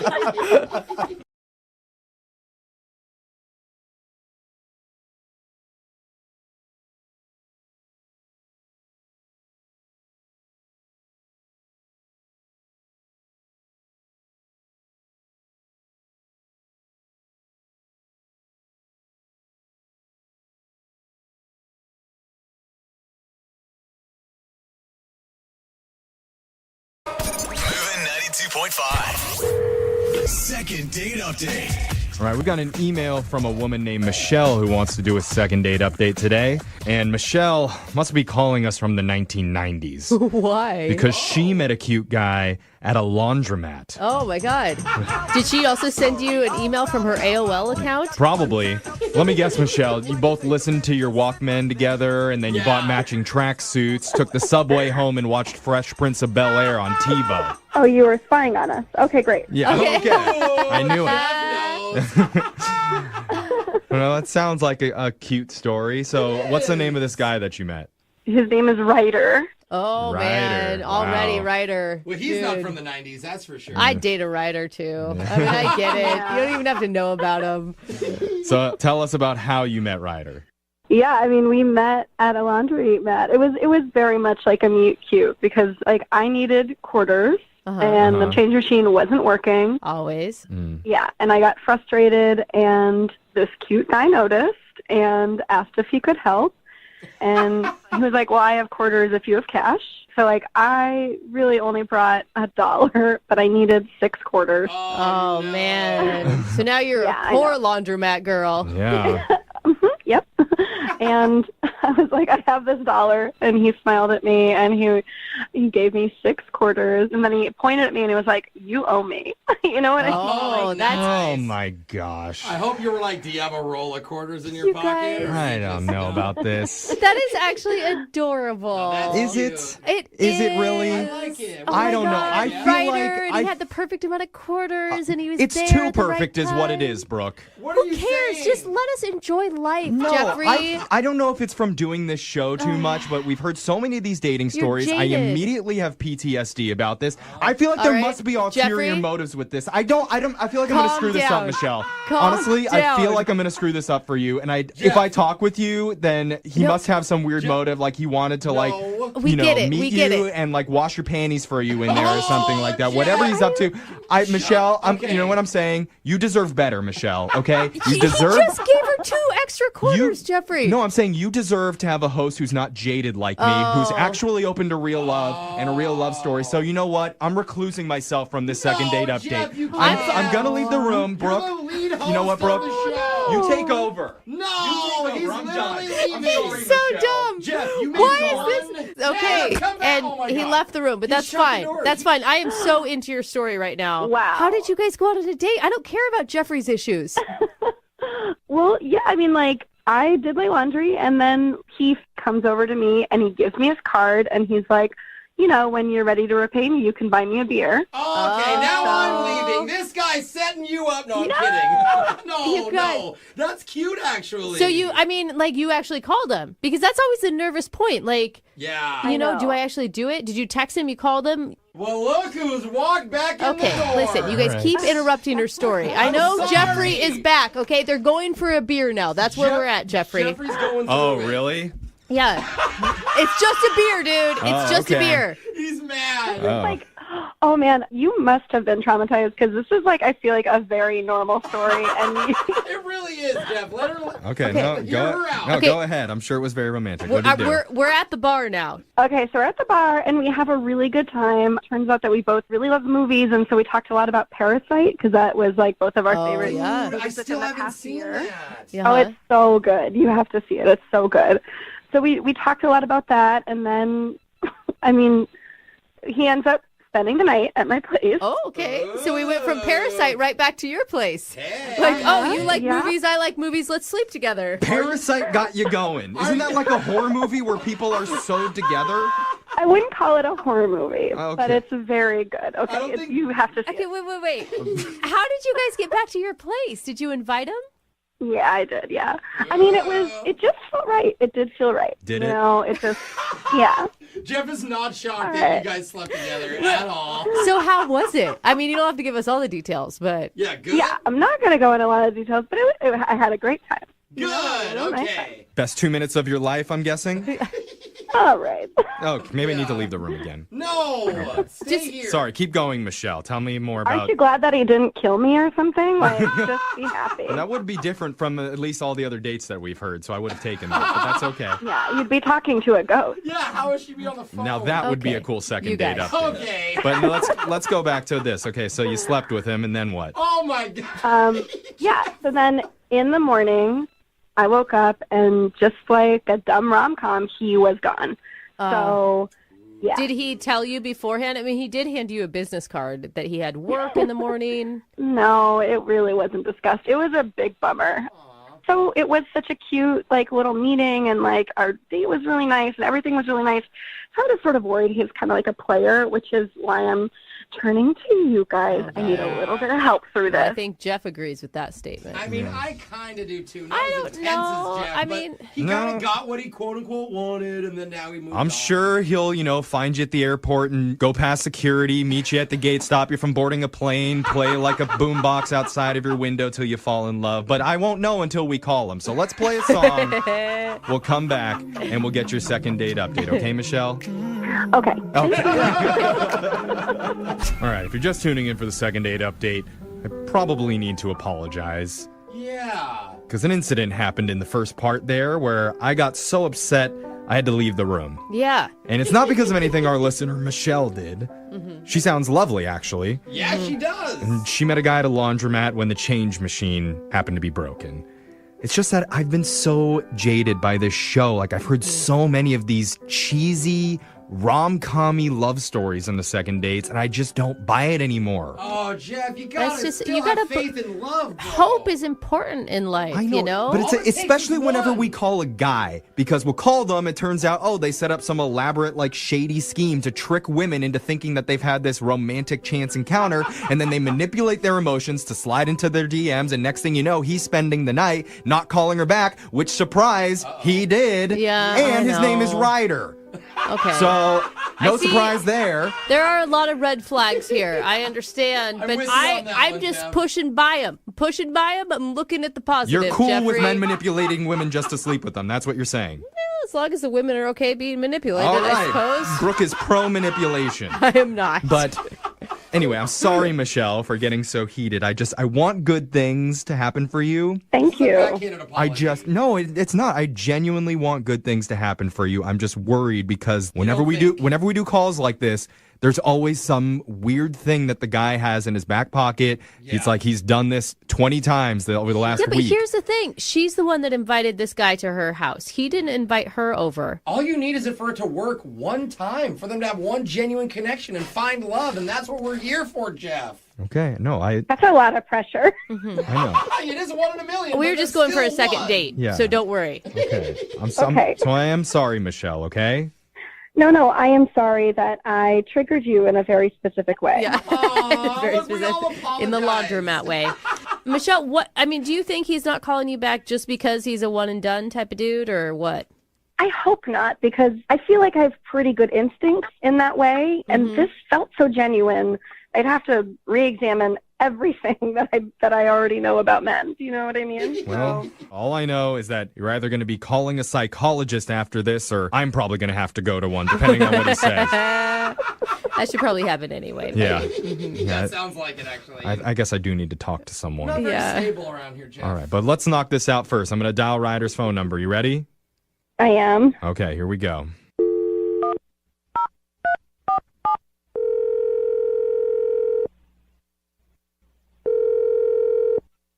Hello? Hi, can I speak to Ryder, please? Yeah, this is him. Hey, Ryder. My name's Jeffrey from the radio show Brooke and Jeffrey in the Morning. You have a second to talk with us? You're from what? Radio show? Who are you? I'm Brooke. I'm here too. And Jose's also here. Yes. Hey, what's up? We are a morning radio show called Brooke and Jeffrey in the Morning. Okay, yeah. I just got to say, Ryder, you have a very masculine, manly voice. What? I just... Thanks. Did you forget your meds this morning or something? You're all over the place, Jeffrey. I'm just What's going on? I'm trying to get to know Ryder a little bit because I have something very intimate to ask you, and I want to build good rapport. Why would you say it that way? I kind of want to leave now. Hey, this is weird. Ryder, it's not that weird. It's something we do on our show all the time. Yeah. Okay.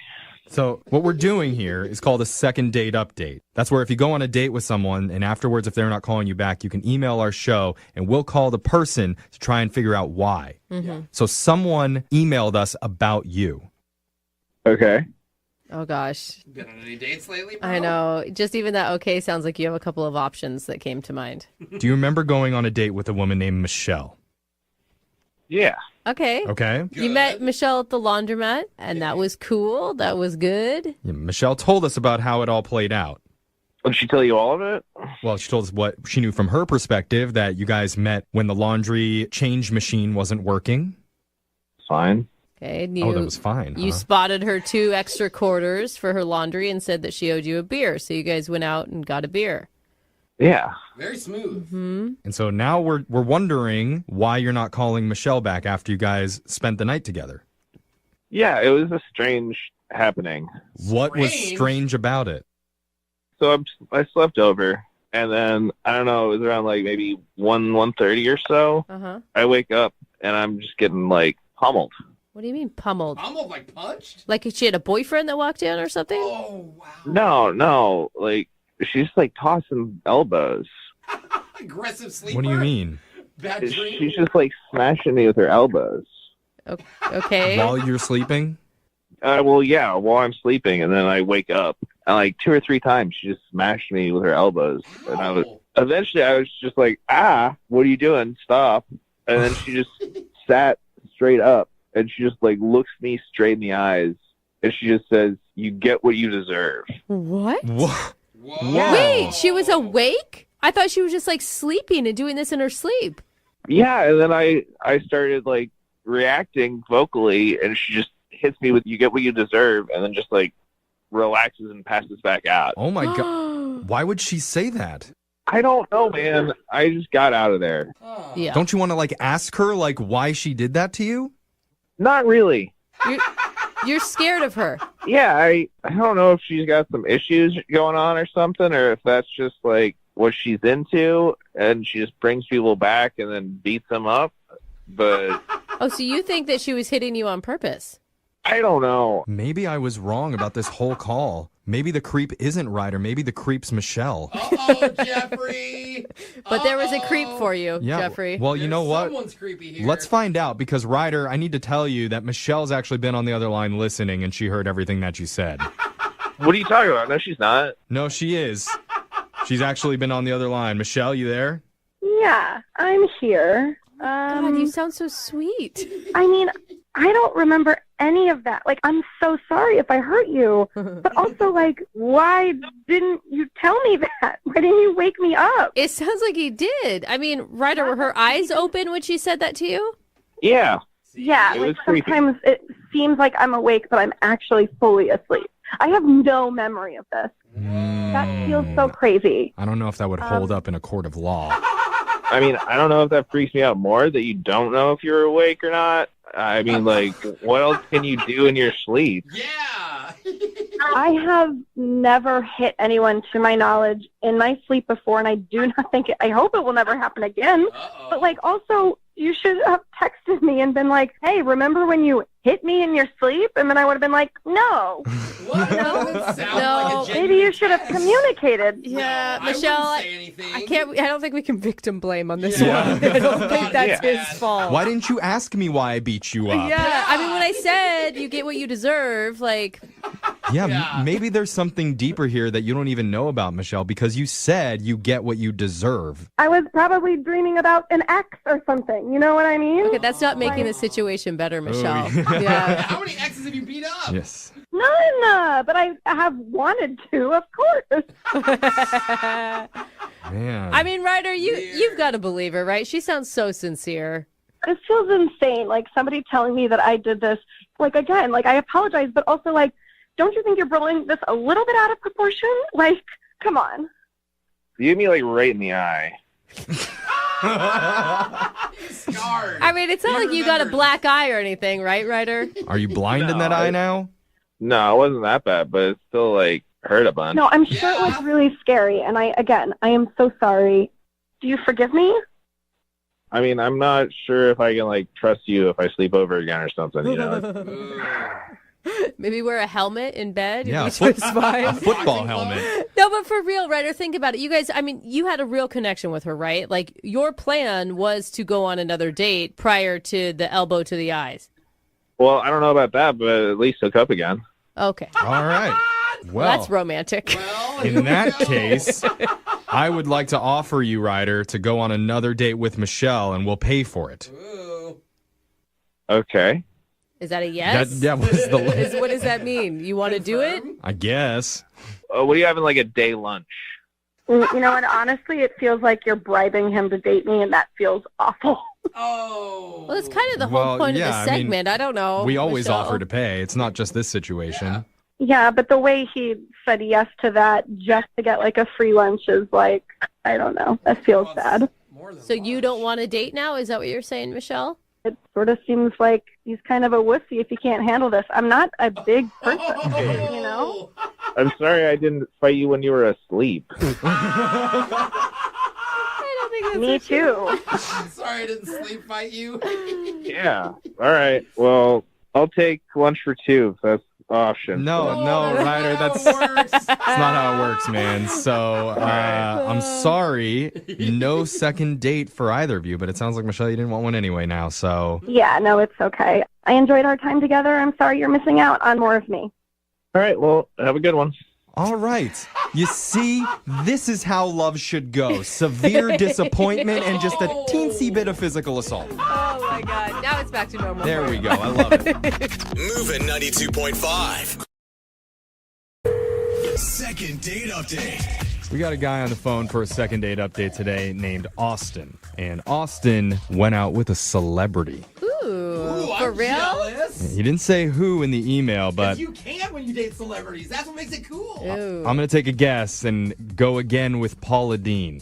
What? Why always her? Well, somebody's got to be dating her. I don't know. Well, let's find out. Austin, you bagged the butter queen? No, I did not go out with a celebrity chef, especially not Paula Deen. Okay. I think she's married Now- to Jimmy. Man, I'm 0 for like 80 on those guesses. Was it a celebrity like high enough where you had to sign an NDA, and that's why you can't say their name? To be clear, it was actually someone that looked like a celebrity. They weren't actually a celebrity. Oh, okay. I was like, ooh, the Olsen twins. So they look like Paula Deen. Yeah, there we go. So tell us about the girl that you want us to call. What is her name? So her name's Tanya. Okay, and how'd you meet her? Met her through Tinder. Perfect. And she, on Tinder, she's just gorgeous, 10 out of 10. Catfish. And I think she kind of looks like Khaleesi, from Game of Thrones. Oh, is she the really super blonde one that looks like almost like albino? Blonde, hot, blue eyes, mother of dragons, smoking. Mm-hmm. Okay. Jose immediately thinks you were catfish. I don't know if you heard that. Yeah, anytime it's like a 10 out of 10, it's too good to be true on Tinder, bro. I'm sorry, the hot girls don't need Tinder. Mm. I mean, that's definitely what I thought, too. But, I just pictured her on that dragon, and I was like, I just got to go for it. So I understand. All right. So you asked her out and you met up? Yeah. So we went on a date at a bar. Okay. I got there first, and then, she walks in, and she is wearing this dress that is just, so form-fitting. It's so hot. Dude, you hit the jackpot. I know, but all of a sudden, were you super nervous? Did it change your feeling about the date? Well, I mean, she sat down, right? And I just, immediately, I had to be like, you look just like Khaleesi. I don't know if you've ever heard that before. I brought a picture out, from my phone and showed her. And she, laughed. She blushed. She was like, never been told that before. You're so sweet. Oh. Thank God that's a beautiful celebrity that you're comparing her to. Mm-hmm. How was she besides hot, though? What about her did you like? Is there anything else, Brooke, honestly? Oh, come on. Yes. If you want to, date someone, there has to be more. Oh, boring. What'd you guys bond over? I'm a personal trainer, so we kind of got to talk about fitness. She was into fitness. I'm sorry. Why am I not surprised? Phil, you're hot too then. Now we get it. I mean, I don't want to brag and say I'm hot, but I could tell she was into me. How can you tell that? Just licking her lips? Something like that, right? I mean, definitely that look in her eyes. I could definitely tell she was into me, but I wanted to make sure. Okay. Okay. So I have this kind of trick I do with this Zippo lighter. Like one of those metal lighters? Yeah. I can tell this is going somewhere I'm really going to like. Okay. I'm being sarcastic. What did you do? So I can do a couple little things. I can put this little fireball in my hand, I can actually put a little bit of like the gas in my mouth and spit fire. Cool, Yeah. I've seen that. I know. We all have. We've all been 19 before. I used to love my Zippo. Dude, chicks love it. They're always so impressed. And this is definitely, not for amateurs. You gotta know what you're doing here. Yeah, That's true. I mean, those 6th graders are really impressed by that stuff. You gotta love those 6th grade girls. How does this prove whether she likes you or not? You make it a fireball in your hand. I mean, I can tell she already likes me, but like, whenever I brought this out before, I totally sealed the deal. Oh, so if there's any question, if she was hesitating, she'd be like, you guys, tell all of her girls about the Zippo man. And watch me burp fire. Now let's go back home. You guys get it. Yeah. Oh my All right. God, did it work? I mean, she does. Hey, sounds like it did. Yeah, I know that noise. So I invited her back over to my place, and like, she's about to say yes, and then she's kind of like reluctant. And I'm like, what's up? What's going on? And she said, I don't trust myself with you. Oh, dude, that's like the best thing a girl can say to you. It's not. It's such a lie. Come on. So much. I don't trust myself. I had the perfect line back. I was like, hey, I don't trust myself with you either, and that's a good thing. Oh, look at you firing back. I'm guessing that didn't work. No, it did work. Are you kidding? No. We got in the lift. We went back to my place. Oh, you did? Wow. So you don't trust each other, and you instantly went to your I like place. how, like, not trusting each other is literally just saying, let's go hook up. Yeah, we're not going to fight this anymore. Yeah. All right. So how did things go back at your place? Things went really, really well. Like, we had fun. Play Twister? It is something like Twister. Hey! Oh, my God. Twist around. Okay. But did something awkward or weird happen or something? Because she's not calling you back, man. Nothing I can think of. Like, it was like such smooth sailing. She was into me. I was into her. But yeah, now she's not responding. Dude, this sounds weird, but do you think she used you? That's not weird. That happens all the time. Really? I always hear the other way around, but not hot girls. She could have. I'm definitely good looking enough for that, but I really liked her, so I'm kind of disappointed. Okay. So you were thinking of more. That's good. All right, Austin. Well, let's find out. We're going to play a song, do a couple fire tricks, come back, and then we'll call Tanya for you and try and get you your second date update, okay? Oh, man, that's great. All right, hold on. Hey, Austin? Hey. I really want to do this second date update, but I don't know if I can trust myself with you on the phone. Oh, my gosh. What a line. I mean, I get that a lot. I'm really serious. Oh, my gosh. Oh, my God. You won me over. Brooke's right. Girls do always say that. Oh, yeah. I only heard it once, so that's why It's like the only classy way to say, yo, I want your junk. If you're just tuning in, Austin met Tanya on Tinder, and they met up at a bar where he did some fire tricks with a lighter, and she told him, I don't know if I can trust myself with you. And he was like, I don't know if I can trust myself with you.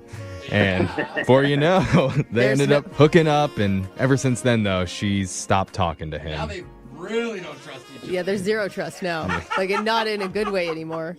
Yeah, I mean, that's the problem. She really won't call me back now. I mean, the way you described it is everything went just perfect. It did. Are you sure? I'm absolutely sure. I mean, she hooked up with me on the first date. What else do you want? Yeah, you can't really do more. I don't know. Maybe you weren't that good in bed. Have you ever thought of that, Austin? Ooh, don't hurt his ego. All right, I'm sorry. You got to shut your mouth right now. That is not an issue. All right. We'll find out, won't we, Austin? Yeah, maybe we should ask Tanya where the issue lies. We're gonna dial her phone number right now and try and get your second date update, okay? That's great. Okay, here we go.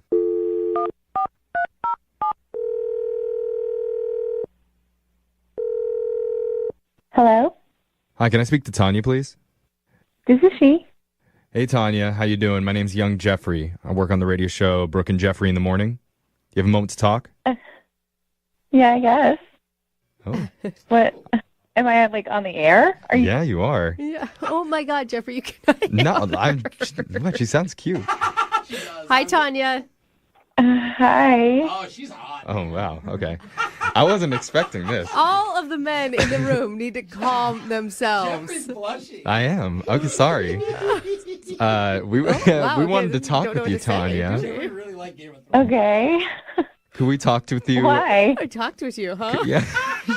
Is this your first time talking to a woman? All right. We hang up and call back. Like, Tanya. Brooke, you do this one. Tanya, a person you recently went out on a date with called us to get a hold of you because apparently you're not calling him back. Oh, no. Okay. Who is it? His name is Austin. Oh, no. Gross. Ugh. what? Gross? No way. Oh, my God.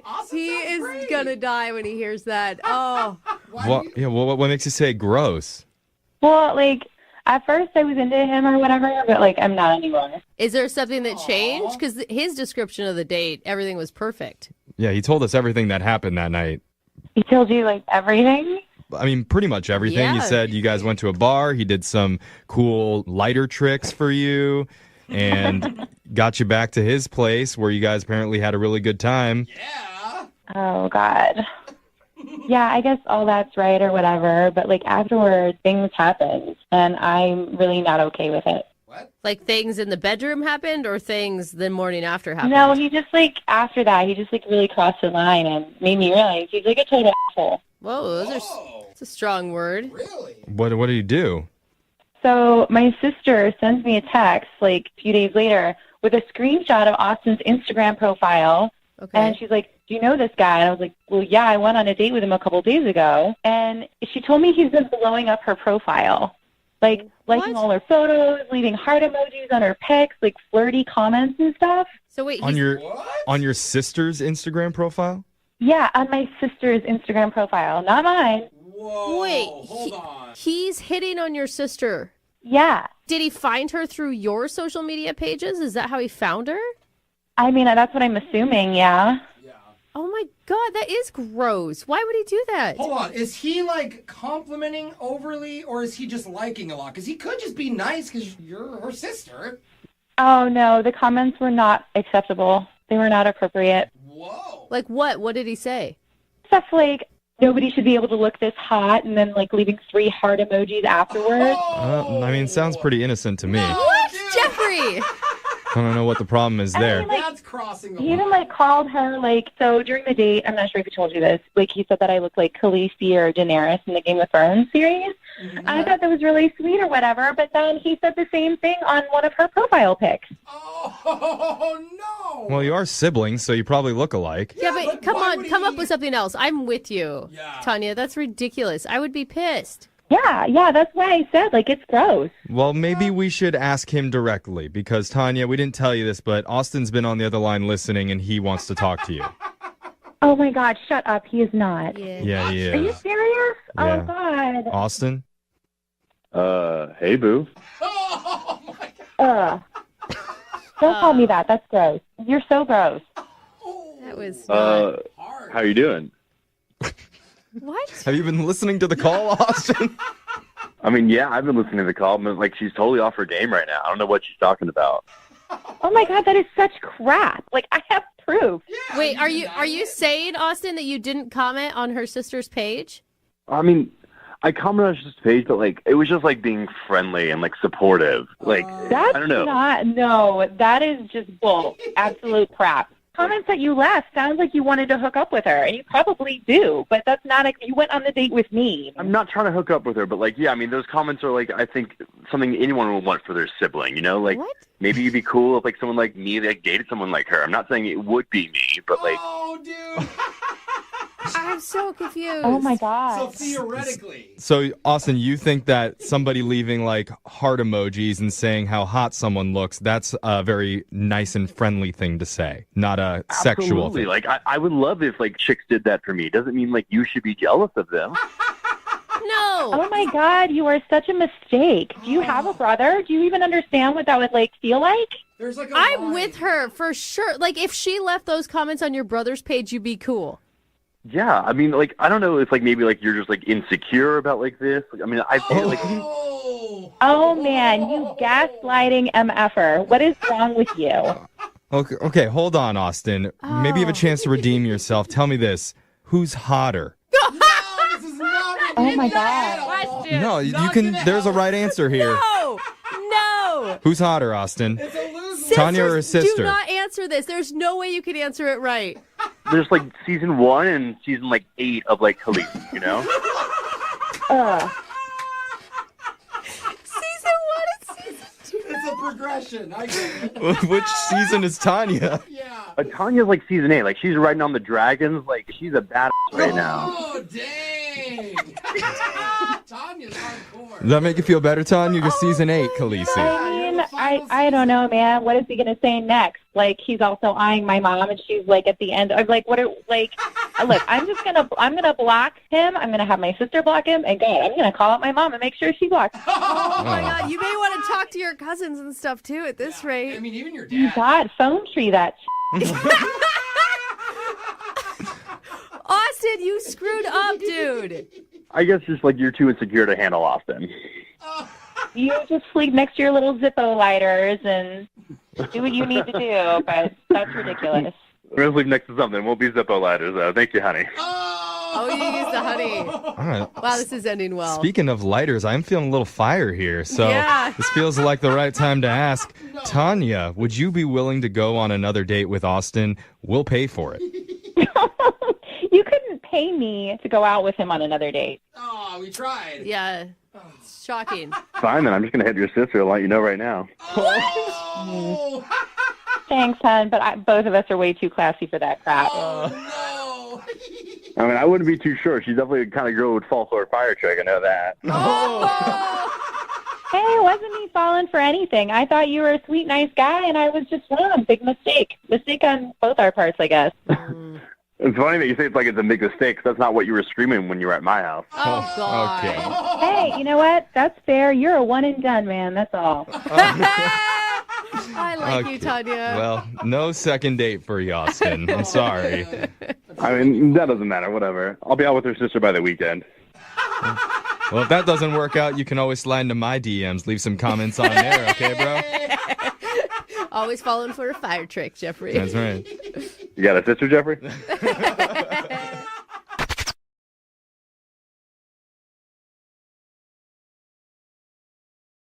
I'm going to say there's a 99% chance that Jose knows the woman on the phone with us for a second date. Oh, nice. What? Hey, Mom. Hey, I love you. No, it's going to be some listener that you had a one-night thing with, and she's mad. When I say he knows her, I mean she's a model on Instagram. Oh, yeah. Makes sense. Okay. Sorry, I shouldn't just say Instagram model, because apparently she does work in magazines and other publications all over the world. Oh, cool. Her name's Lisa, and she emailed the show saying she just had the wildest first date of her life. What? And she needs help getting back in touch with the guy. So, Lisa, we'll get to your wild date in just a second. But first things first, why haven't you responded to any of Jose's DMs? Thank you. I'm sorry, Jose. I have a lot of DMs all the time. Okay, but that's why you're calling, though, to talk to me right now, right? You just called? This is your response to him. Yeah. Maybe. I'll try talking to you when I have more time. That hurt. She's playing hard to get with you, Jose. I would say keep trying. Thanks, bro. How are you a hot model and you need our help in the dating world? I thought that just comes easy to you people. First red flag. I mean, it comes easy, but I'm prone to making mistakes. Okay. Oh, even better, you're a clumsy model. I mean, this is what romantic comedies live for. Absolutely. And this could be a confidence boost to everybody on this show. So go ahead and tell us about the guy that you want us to call today and where you met him.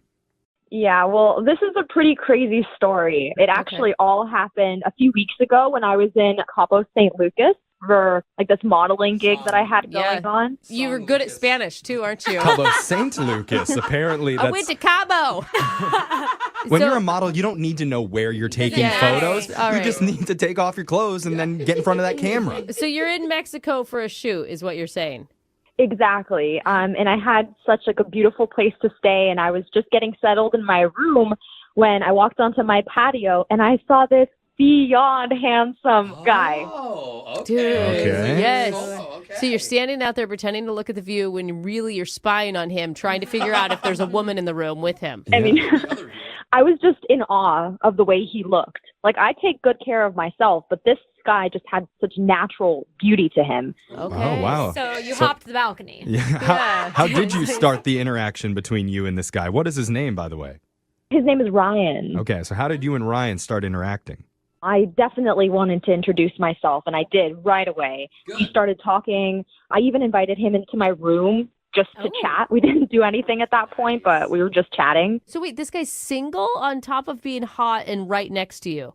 Yes. Oh my! Wow. What's going on? I don't know what kind of gods you prayed to at some point, but you got all the good genes, and they even placed a hot guy next to you. So you and Ryan are in your hotel room together, and what happens? Well, we set all these different activities for us to do together. I mean, I was working a lot, but every time I wasn't working, I made sure that I was spending time with him. I like that. I just think that's so crazy. So you guys are just like, you start talking and you connect. You're both there by yourselves, essentially. And you're taking some dune buggies out in the Mexican rainforest? You have no idea. Oh, it was awesome. But like I said, I'm prone to mistakes. And by the end, things just went downhill, unfortunately. I feel like your downhill isn't downhill. Yeah, right. Yeah, exactly. Yeah, what happened? You get a pimple? No, it was actually totally my fault. I kind of hooked up with my photographer. Oh. Yeah. That tends to happen. Yeah. What did he hear? How did he find out?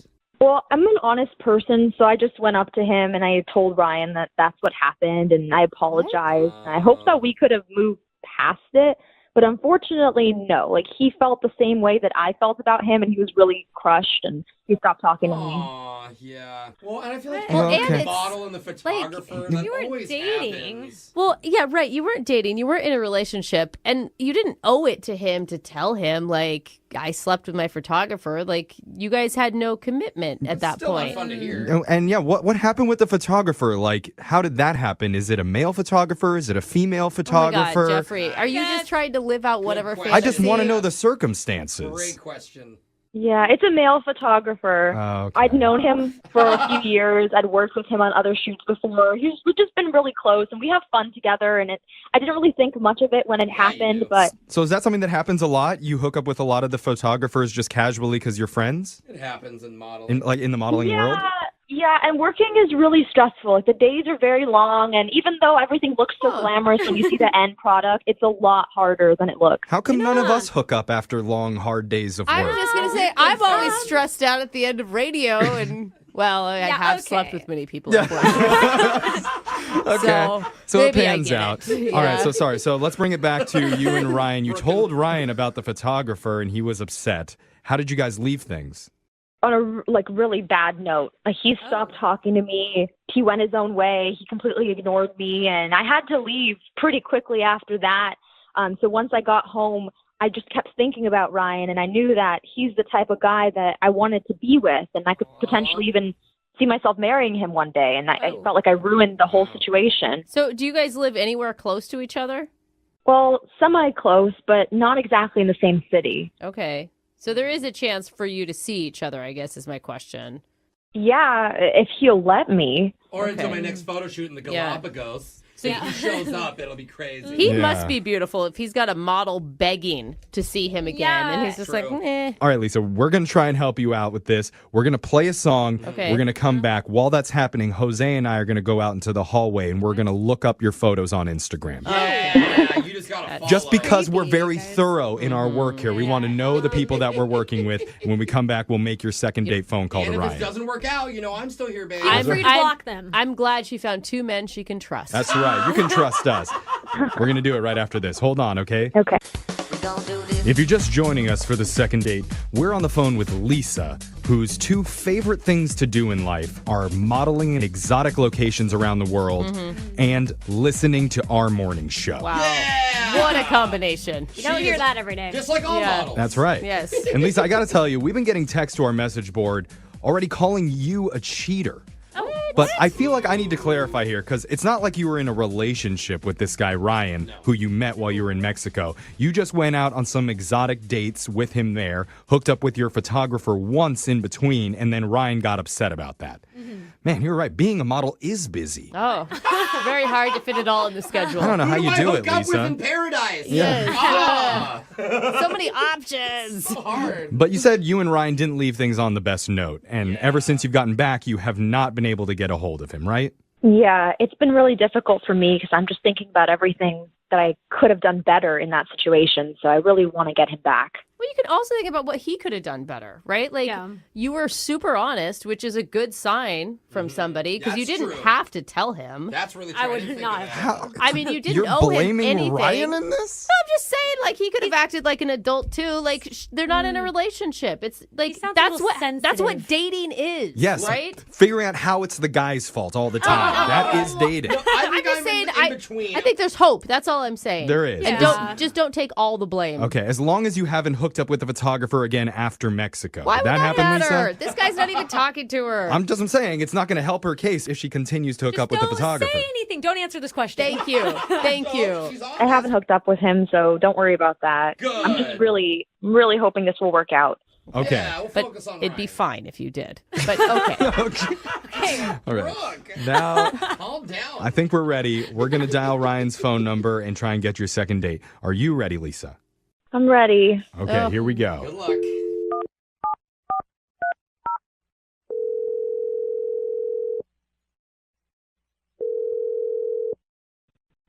Hello. Hi, is this Ryan? This is him. Yes. Okay. He does sound hot.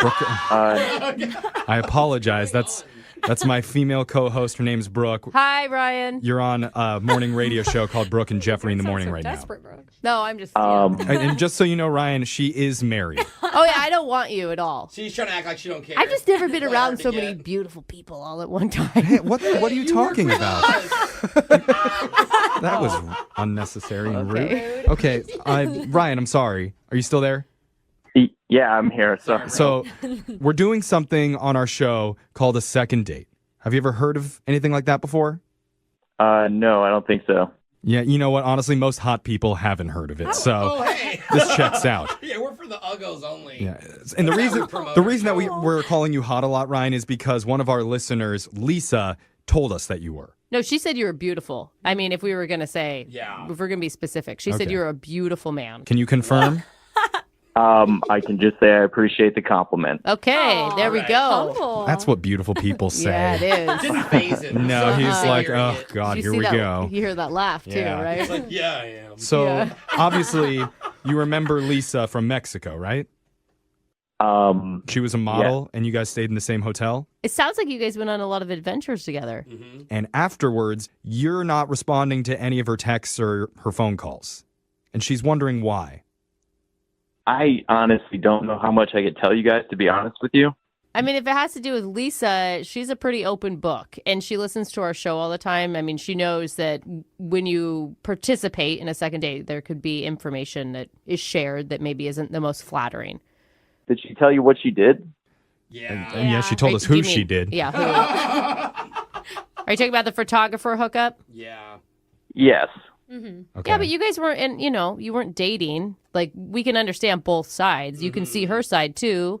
She's in Cabo. I understand what you're saying, but it was a very intense moment, and it was we were falling for each other. Yeah. Okay. I So can see why it hurts, man. it felt like you guys had a relationship, even though you had just met. Correct.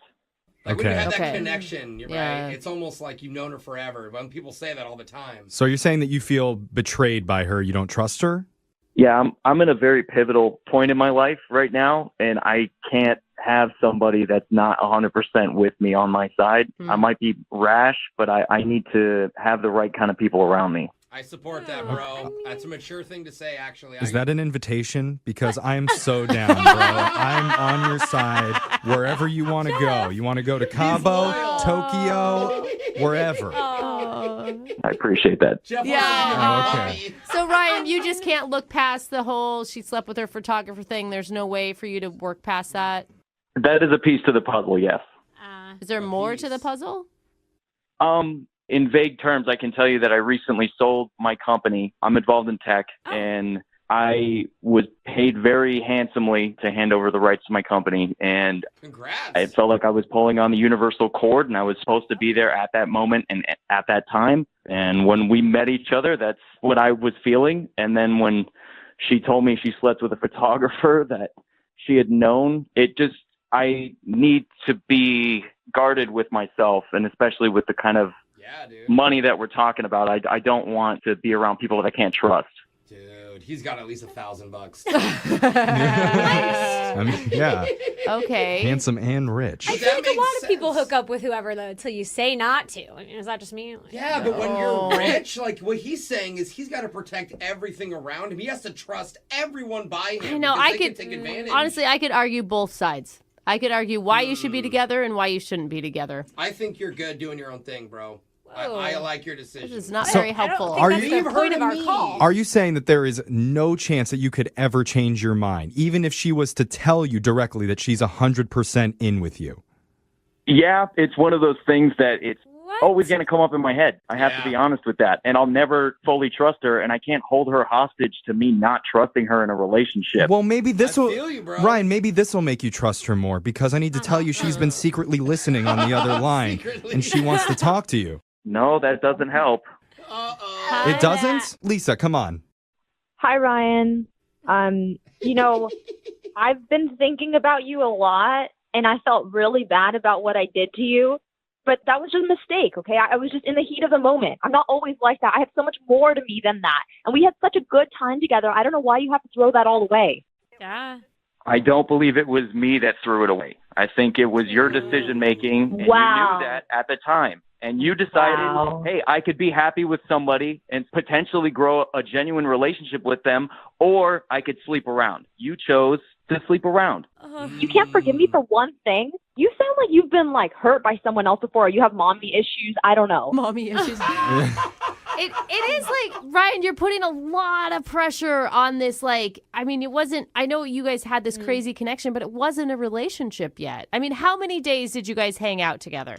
It was 4 days total. I mean, 4 days spending every hour together, possibly? That's Not every hour, there's the stuff in between. That's right. There was the 2 hours with the photographer, but I mean, that's a lot of time spent building a connection with someone, putting your trust into somebody. I could see what he's saying. But sometimes maybe she's scared. Maybe she's like, whoa, this is so much so fast. And in her mind, maybe it was too much and she just wanted to ruin it. People are scared of that type of intense commitment. And maybe she just needed a minute to breathe before she was ready to move on with you, Breathe Ryan. very, very heavily for a few seconds.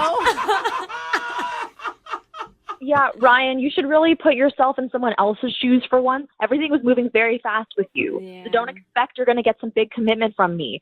Right now, I want us to take the time to grow with each other, but just give me a chance. What do you say, Ryan? You're not going to find anybody better. Well, okay. That's not a good line. Let's delete. Just pretend you didn't hear that last line, but Ryan, she's owning up to it. She's trying to be honest with you. Mm-hmm. She does need to work on her apologizing, I agree. Yeah. You're not willing to give her one more shot to prove to you that she's the type of woman that you deserve.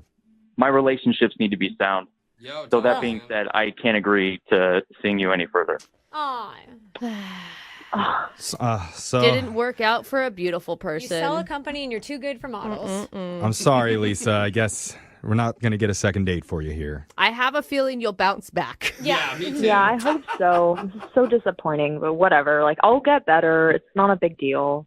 Hilarious Jose. I have a blue check mark. Yeah, and make sure to call your photographer after this. I'm sure he'll know what to say to you to make you feel better. Okay. Okay. Yeah, there we go. That was easy enough. There it is.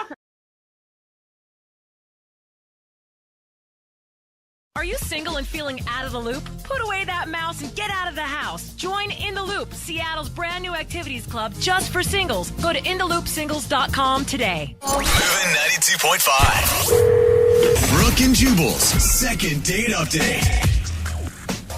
We've been doing these second date updates for a while now, and we've heard a lot of creative excuses to get out of a date. I have an excuse that I like to use when I'm on a date, so I don't hurt the other person's feelings, but if I know it's not going well and I want to leave, I always use the same excuse. I look at them and go, I don't like you, and I want this to be over. That's not an excuse. And it seems to work every time, and so I think I'm doing it right. But not everybody is as smooth as I am. Yeah. Sensitive. Look at you, smooth operator. And Lisa, who's on the phone today to do a second date update, believes that somebody used an excuse to get out of a date with her. Lisa, how are you? Hi, I'm good. Thanks, Jubal. How are you? I'm pretty good. Thank you for asking. So the guy that you met today, you met him online? Yes, on a dating site. What did you do when you went out on your date? We just met at a bar. Mm-hmm. Kept it simple. When you saw him for the first time, what did you feel? Well, here's the thing. There was a little bit of a snag before I met him because I knew that I was kind of going into it without being 100% truthful because I used an old photo on my profile. Oh. How old are we talking? So it was 8 years old. Wow. But when I was honest about my age, Okay. You just weren't honest with your picture. well, I felt really guilty after that. And I realized that I hadn't told him, and we were going out that night. But you weren't honest about your picture. Why use a picture from 8 years ago as your dating profile photo?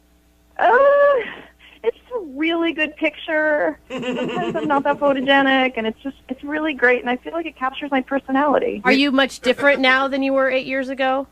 No, I mean, I don't. That's the other thing. I don't think I'm that different, but I don't know. 8 years Maybe. is a long time, though. We all have pictures that we really like and hold on to. You don't have like one that's maybe from like 2 years ago? Yeah. I don't know. It's just the one I used. All right. I mean, I had a profile up a few years ago, and So you came clean about it to him. yeah, before we went out, I mean, it was about half an hour before meeting up. I texted him and I said, hey, you know what, you can totally cancel if you want to, but I just want to be honest with you. You know, the photo I used is 8 years old. Did he ask for an updated picture to send to him or anything? No, because it was right before, it was literally half an hour before we were meeting. He texted back, he's like, hey, don't worry about it, it's totally okay. Yeah, because he was actually driving to the destination. Like, you should have probably, I mean, I don't know. I would think you would want to tell him like a day or two before. I know, I didn't give him much of a leeway, but... Did you do that on purpose, Lisa? No, honestly, I just Lisa. That is really... forgot. Lisa, are you lying to me? Did you do that on purpose? No, I swear to you I'm not. Okay. I was thinking like, oh my God, I really like this guy, and I was crap, and he doesn't have the right picture of me, and now he's going to hate me. But he was like, no, that's cool, whatever. Have you been online dating for a little while?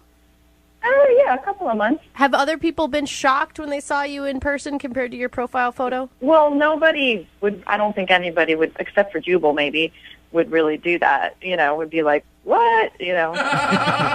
Just like sit down like, you're not who I thought you were. I know, you're ugly, I gotta go. So your email said that you think he used an excuse to get out of your date. You know, we were having a great time, and he seemed a little bit nervous at first, but after a while, he got a phone call, and he said he had to go, and his excuse was, I have to go help my grandma get groceries.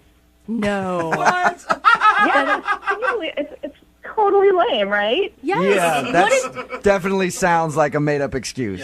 What did you say to him?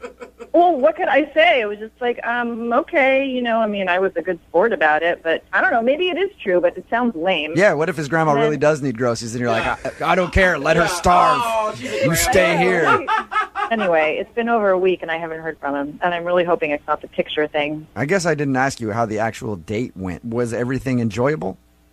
I thought it was good. Like I said, he seemed a little nervous at first. Maybe it's because he was like, oh, my God, what's she going to look like? But yeah. No, I mean, it seemed normal and cool. And, you know, there's always a little bit of adjustment when you're like, oh, hi, here's the real you.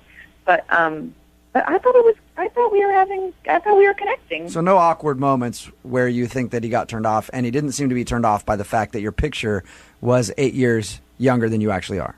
Well, I don't know. Maybe that is what happened. You know, like I said, people don't show up and be like, oh, you're not as attractive as I thought you were going to be. You know, they just, I mean, right? You're kind of polite. But I think we can all agree that we're pretty sure that his grandma needs help with her groceries as an excuse to get out of the date. Yeah, I think it is. Well, we're going to play a song, come back, call him, and get your second date update, all right? Great, thanks. You're welcome. Hang on. Moving 92.5. Brooke and Jubal in the mornings. Second date update. If you're just tuning in for the second date update, Lisa is on the phone, and she wants to call a guy named Nick. They met online. Her picture that she uses online is actually 8 years old. So she thinks that might be part of the problem. But she did come clean right before their date and said, hey, just so you know, when I show up, I'm going to look 8 years older. He seemed to not have a problem with that, but she does think that he used an excuse to get out of the date because at some point he got a phone call and then said his grandma needs help with her groceries, so he had to leave. Right. And she hasn't heard anything from him since. Lisa, you know what I think your problem is? What? I think you need to start dating men. Oh, you think he's a little boy? A little grandma's boy. So if his grandma's calling, he's going to get groceries for her. You really want to be with a guy like that? Like, look at me. I haven't talked to my grandma in like 10 years. That's not something to brag about. I am a good grandson. So bad. You know, I thought you were meant to be a man and not make a lame excuse like that. Yeah. No. I was saying, don't let your grandma run you. Man up. You know what I mean? Like, he's got to own that relationship with his grandma. All right, well, we're about to dial the phone number right now, get him on the phone, and find out why he's not calling you back. And if, in fact, that was an excuse to get out of your date, okay? All right, awesome. All right, here we go.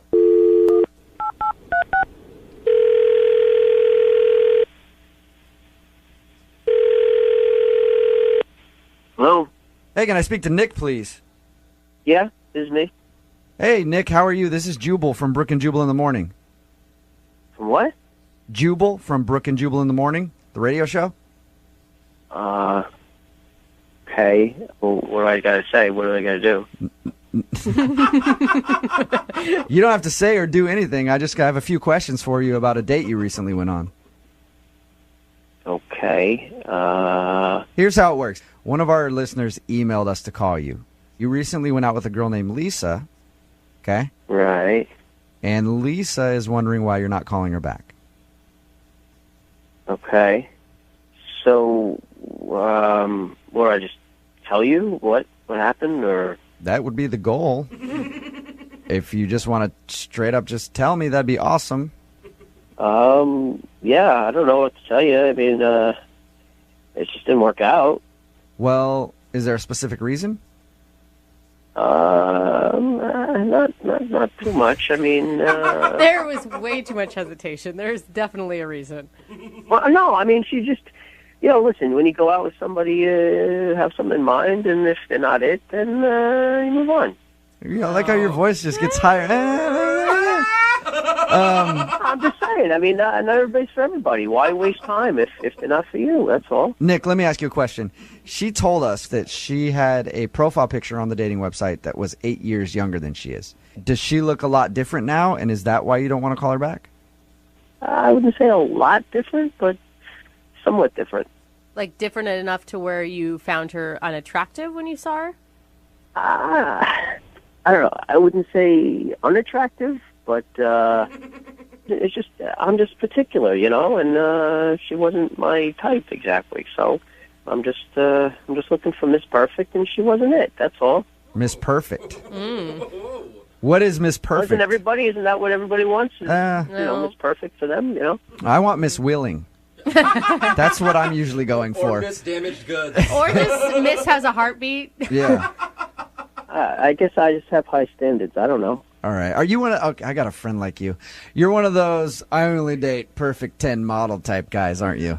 No, I mean, not maybe to other people's standards, but to my standards, they have to have certain features or attributes that I like. So it was all just like a looks thing. Like her looks didn't meet what you expected and what you like. Look, I'm just saying, I've been on a lot of dates.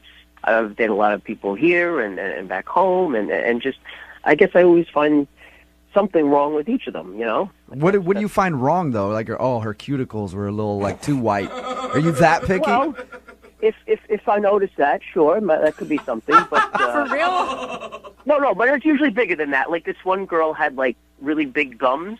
You ever see that when they smile, they're like very gummy, and that's just. Nick, I'm with you. I'm with you on the big gums thing. It is distracting. Yeah, like horse gums. Yeah. You guys are so shallow. It's true though. What? Brooke, do you want to date a dude with huge gums? I don't know that I've ever even noticed gums. Obviously you're looking at their face most of the time, but you gaze and you look down and you see the boobs and stuff. Can I say boobs and stuff? Yeah, you can sure, say you can say that. Absolutely. Well, that was one problem with this girl. They were just kind of like weirdly shaped or something. I just couldn't. Are we talking about a former date of yours, or are we talking about Lisa? Oh no, a former date. Okay. Yeah, no, not like Lisa. Okay. We're just going through a list of everything wrong All right. with every woman that he's ever dated. I'm just giving examples of why I'm picky. That's all. I mean, All right, big gums, weird looking boobs, things like that turn you if off. they look like that, then who knows what they look like when it's off. Okay. So what was the thing that turned you off about Lisa? Well, she had like really Like the nose part was fine, but like the nostrils were kind of small. What? You know what I'm talking about? Like No. they're just like tiny. Her nostrils are too small for her nose. Yeah, like the holes part. Yeah, I know what a nostril is. I'm just trying to picture a big No, I know, nose but, with like, little. They were just like really small, and like it looked kind of odd. It didn't look like that in the picture, which was surprising. Dude, you've got to be kidding me. Are you being serious that small nostrils are a deal breaker for you?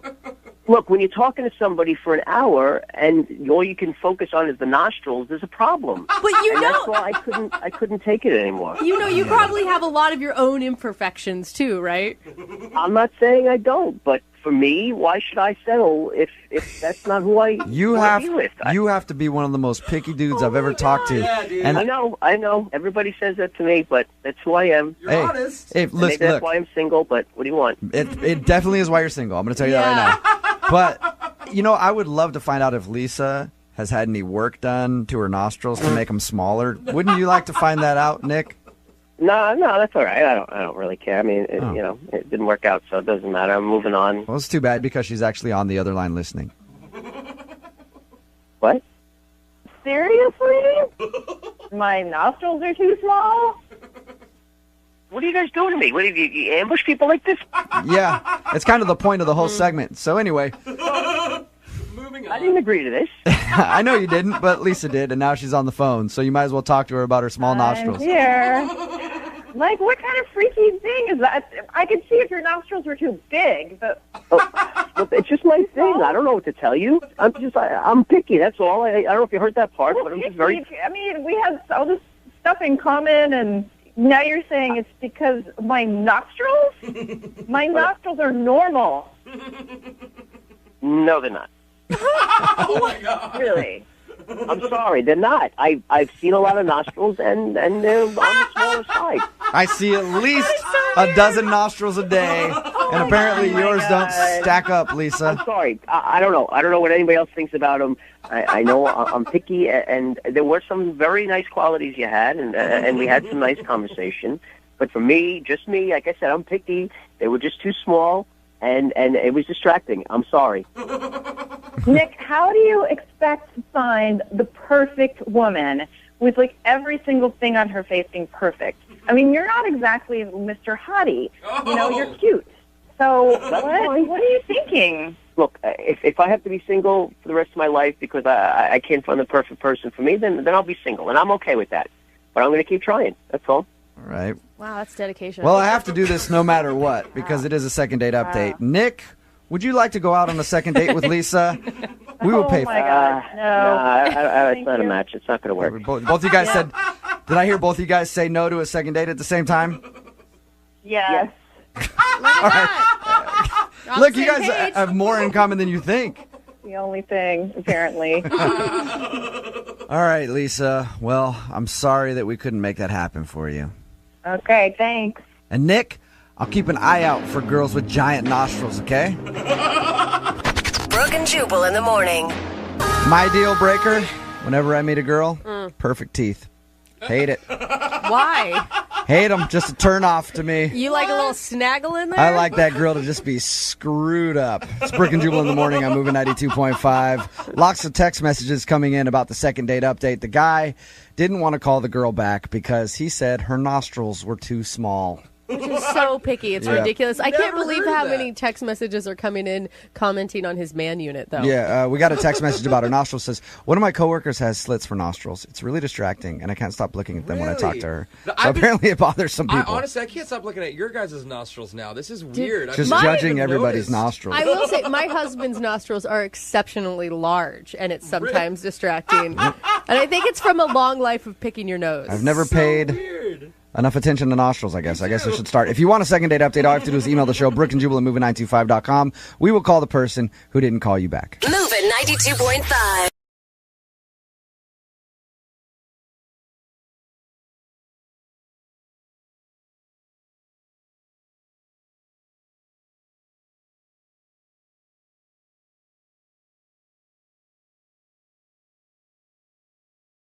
Lincoln South Food Hall in Bellevue. Fitness for foodies. From carb-loving meat eaters to vegan and everything in between, we've got you covered. Grab a quick lunch or come for happy hour. You'll leave craving more. Order online at LincolnSFH.com. Moving 92.5. Brooke and Jubal in the mornings. Second date update. A listener named Amy is on the phone for a second date update today, and her email had the subject line, date backfired, which means one of three things. Somebody farted, or two, somebody's car needs to be tuned up because it backfired a few times, or three, I said three things, but I only had two things. I'm out. We'll just go to Amy and find out what happened. Hey, Amy, how are you? Hey, I'm good. How are you? Good. So your email said that your date backfired. We'll get to that in a second. First, tell us about the guy you want to call. What's his name? His name is Jay. Where'd you meet him? I met him online, and it just seemed like we had a lot in common. I thought he was cute and good sense of humor. And, I've been doing this online dating thing for like over a year, and it's getting kind of stale. I'm ready to meet somebody nice. So you don't have to meet weirdos online anymore? Yeah. I can understand that.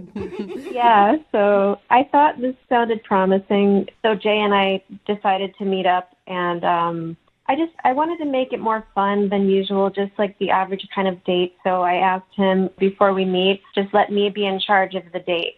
Okay. Yeah. I like that. Was he into a woman that's in charge?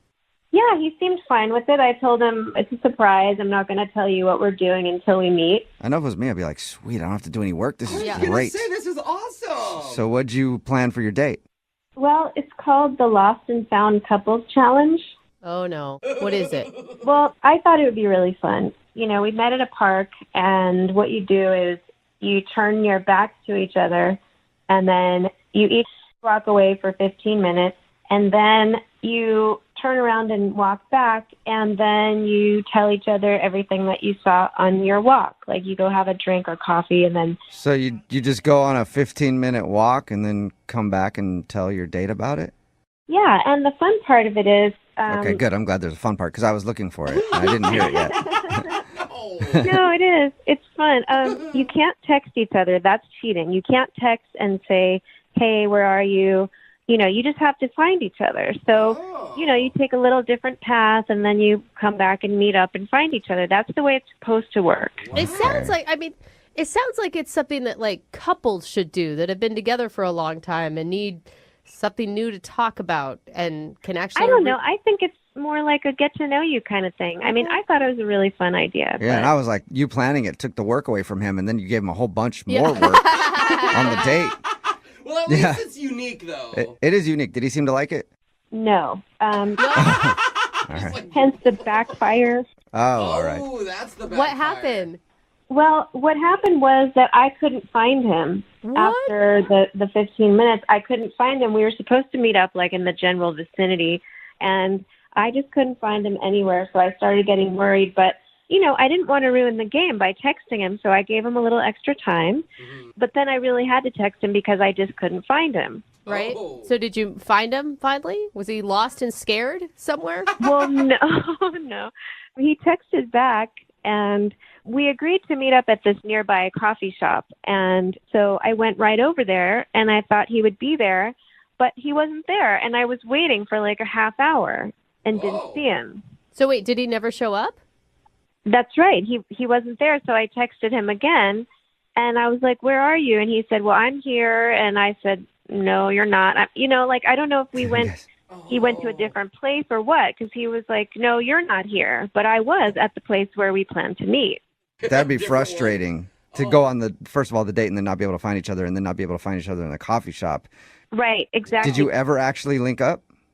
I said, well, are you coming over? Like, this is where I am. Are you coming over? And he said, I've got something else I have to do. It would be better for me if we just reschedule. I've kind of put a lot of time into this. And so he was just not into it. Sounds like it did backfire, and it turned him off after trying to search for you for 2 hours or whatever. But Amy, why do you want to go out with him again? He essentially stood you up on your date. Yeah, kind of. Well, I thought that actually it went pretty well for those few minutes that we did meet up. I mean, we liked each other, and I don't know what happened, but I think that we should give another try. I mean, it's not like something horrible happened. It's just, there was a misunderstanding. So, I still like him. I just want to see what happens. Okay, and have you tried to get a hold of him since he said let's reschedule? Yeah, I tried to get a hold of him, but he hasn't responded. Okay, well, we'll play a song and then come back and call him and get your second date update, okay? Okay, thank you. Just make sure you're hanging out on the right phone. You don't go to a different phone. We can't find you. Just hold on 1 second, all right? Okay. Moving 92.5. Brooke and Jubal in the mornings. Second date update. If you're just joining us for today's second date update, Amy is on the phone, and Amy really knows how to spark romance on a date. She met this dude named Jay, and then they went to the park and walked in opposite directions. Not together. I mean, Not together, just they met Yeah. at the park and then they left each other, and that was basically her date. Very romantic. Amy wanted to do something a little creative, so she did this lost and found couples challenge. You're supposed to walk 15 minutes in the opposite direction and then try to find each other again, but they never found each other. They even ended up at opposite coffee shops after an hour of searching for each other, and it seems like the dude just got frustrated and didn't want to see her again, but now she's not able to get a hold of him, so we're about to get him on the phone and find out if that is the reason why. Amy, I'm all for creative dates, but did you not run this by any of your friends before you pulled the trigger? I did, and I actually found this idea online, and I read that it's supposed to work great, so I don't know what happened. Well, it didn't work out great for you, but I'm going to dial his phone number right now and see if we can get him on the phone, okay? Okay, thanks. Yep, here we go.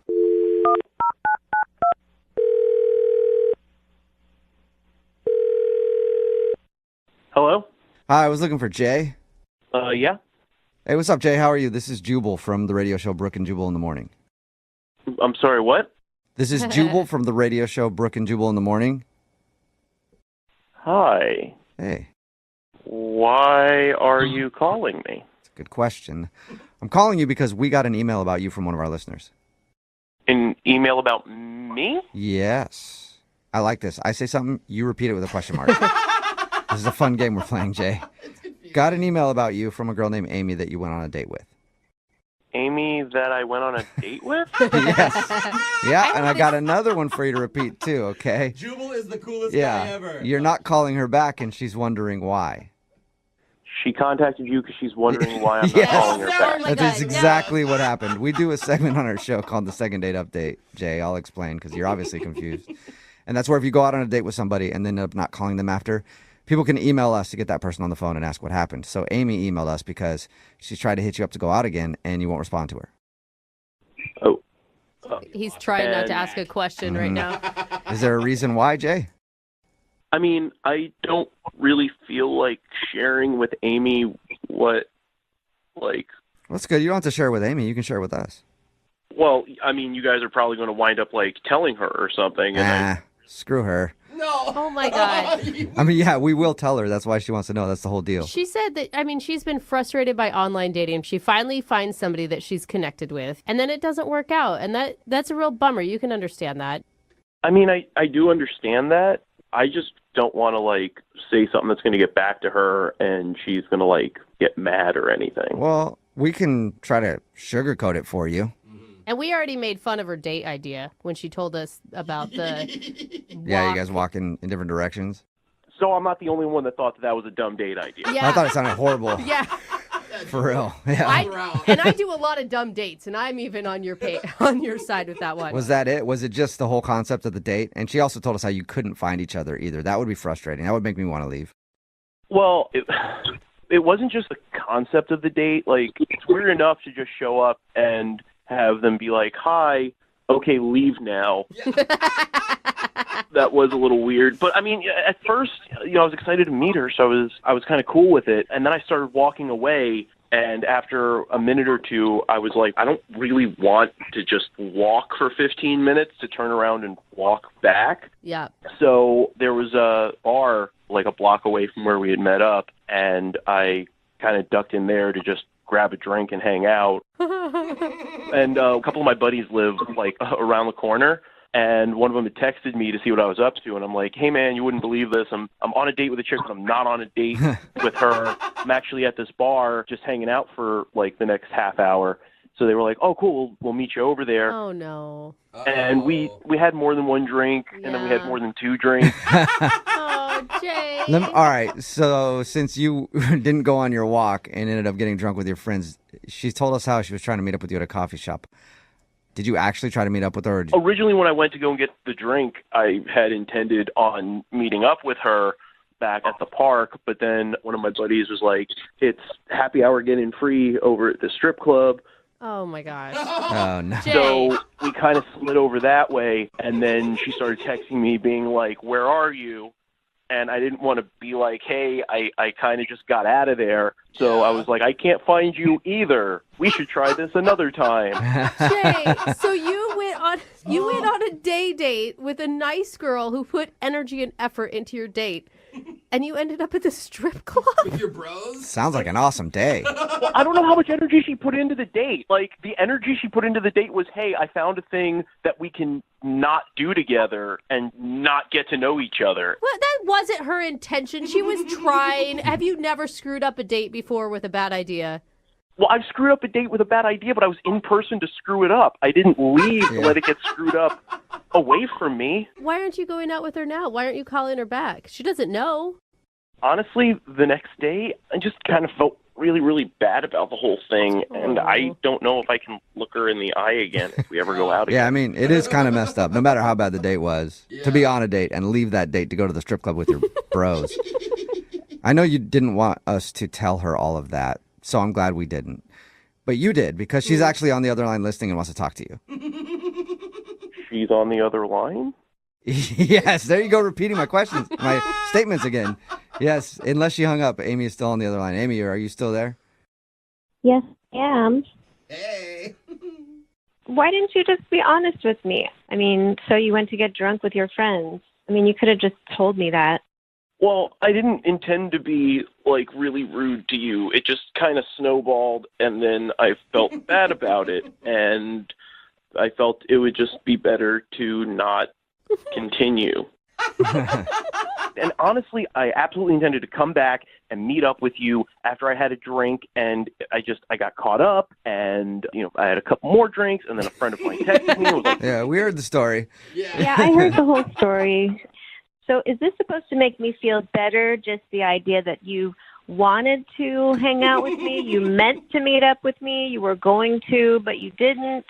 How am I supposed to feel about that? well, I don't know, I guess kind of the same way that I'm supposed to feel about you wanted that idea to be a good first date idea. Oh, it is a good idea. It's supposed to go much better than that. It's just that you didn't follow the rules, that's all. I will say, It Amy sounds like does you had have, fun. I mean, Amy does have a point, though. I mean, it is one of those things where it's not going to be fun unless both people really participate in it. Like, literally within 5 minutes of the date, you decided that going to drink by yourself was going to be more fun. You know what, though? It is kind of a good idea because you're supposed to take a 15-minute walk and then see what happens. You started to take your walk, and then that led you on a path to a bar and then to a strip club in the middle of the day. So, actually, a lot can happen on this date. I found a stripper. Yeah, you should have joined back up with her and been like, check this out, and seen her reaction. I mean, don't you feel bad knowing that I was walking around the park and the coffee shop looking for you for hours, and meanwhile, you were getting drunk with your friends and going to a strip club and throwing down singles?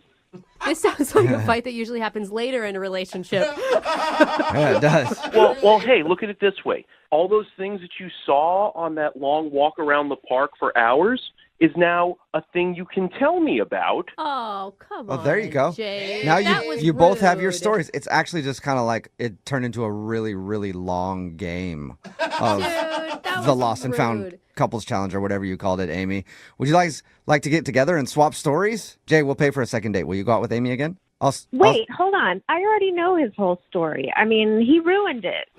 Yeah, but he doesn't know yours. Could be fun. Come on, do you even want to go out with him, Amy? I'd be a lot more pissed if I were you. I think that we should do it over again and do it the right way. And if he can play by the rules, then we'll give it another try. Okay, so Jay, are you down to try it one more time? And no going to the strip club. Actually go walk for 15 minutes and come back. Walk the opposite Yeah. direction. I'd like to, but just with one little change.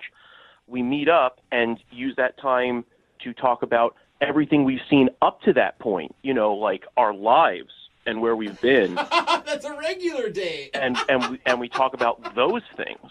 Look, I'm not letting you off that easy. This is a fun game, and I want to try it again and do it right, and then we can talk about other things.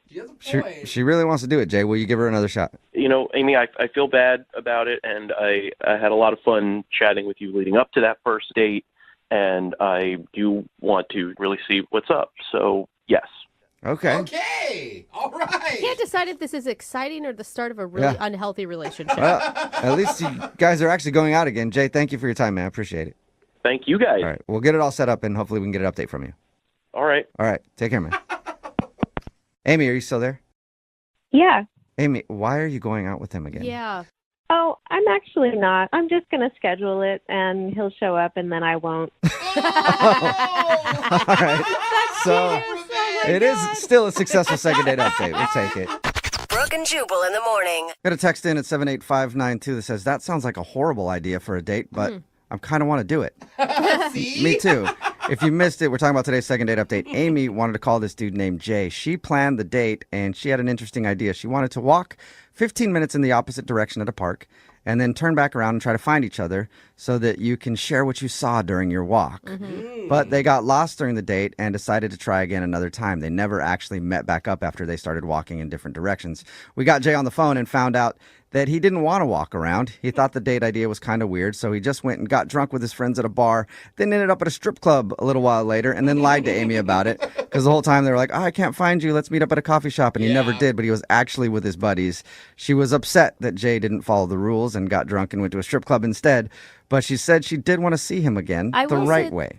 I will say, though, he wins that game. Why do you say? Because he's got a way better story than she does. Yeah. Like in He his absolutely time does. that he spent on the walk, wow. A He lot saw- happened. He saw a lot more interesting things than she did. I mean, she saw maybe a bird and a homeless person. Well, Jay felt guilty and agreed to go on a second date and try it again. So looks like it might work out for them unless he does it one more time. Remember, if you want a second date update, all you have to do is email the show and we will call the person who didn't call you back. And speaking of people not calling you back, maybe the insurance companies want to screw you out of some money and they're not calling you back.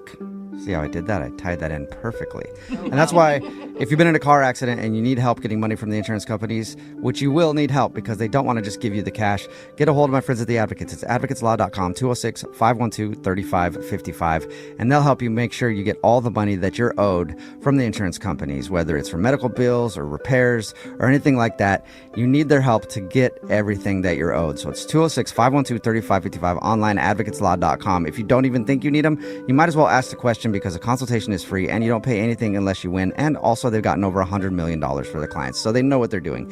It's 206-512-3555, online advocateslaw.com.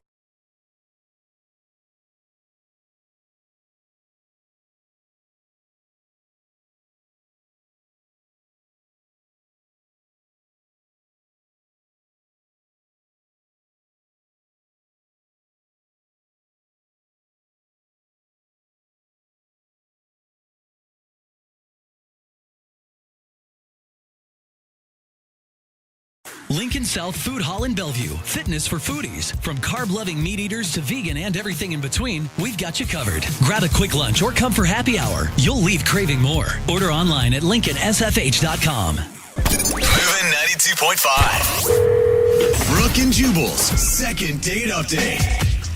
Today's second date update, James is on the phone, and apparently he thought his date was going to be a super ugly weirdo. But he still went on the date anyway, and now he's not getting a call back. What a risk. Yeah, it's a big risk. James, why'd you decide to take such a risk?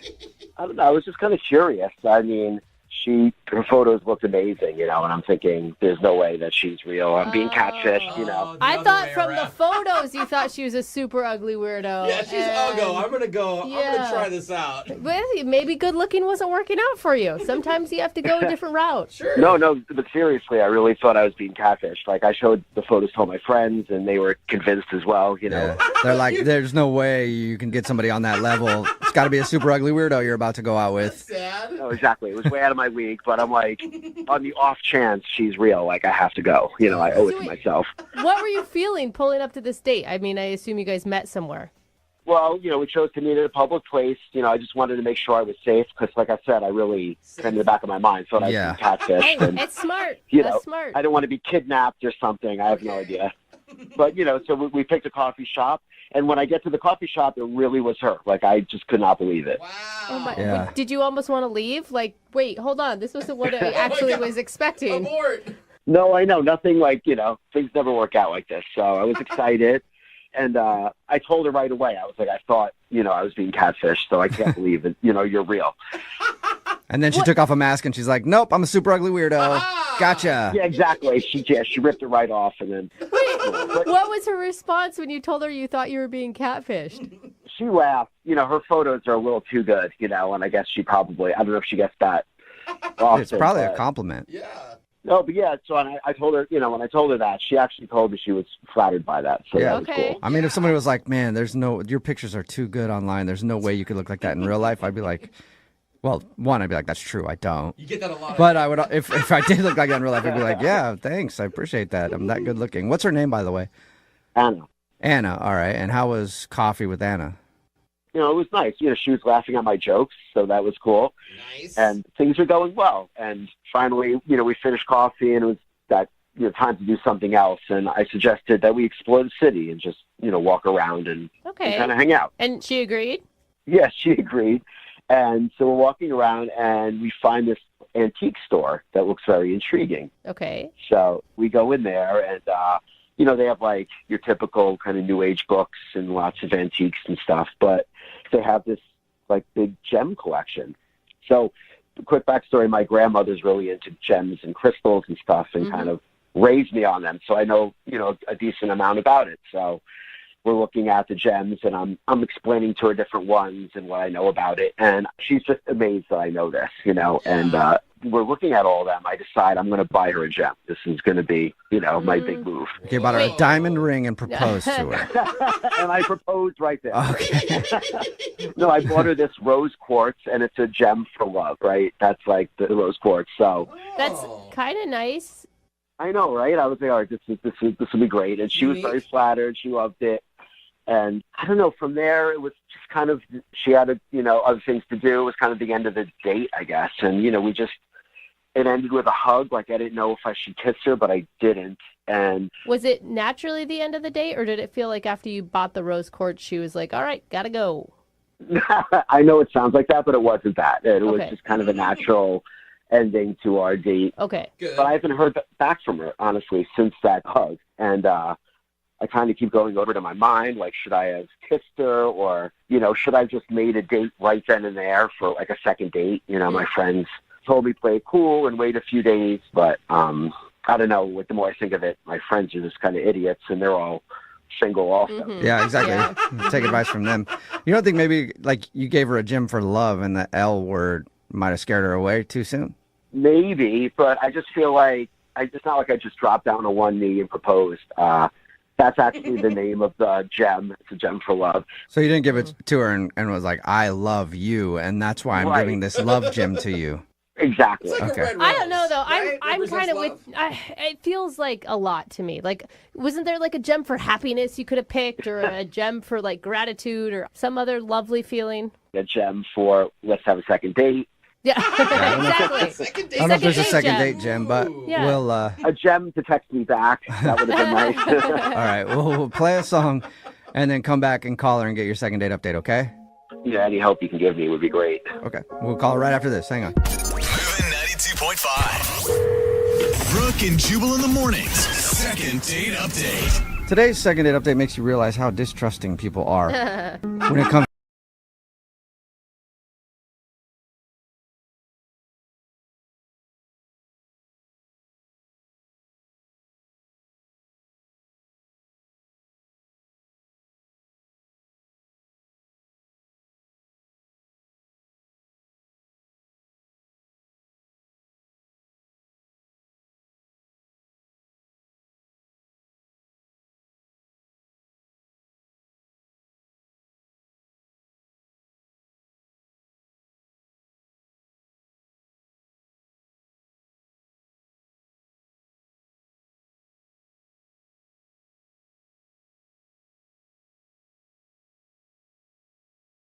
Oh, wow. I think you're it's. really I think into that's this. how they describe Yep. it. This is for love or whatever. God, you're so romantic. And they had a hug, ended the date, and he hasn't heard from her, and he's not sure why. The one thing I didn't ask you, James, you were, shocked that she looked like her pictures. You looked like your pictures too, right?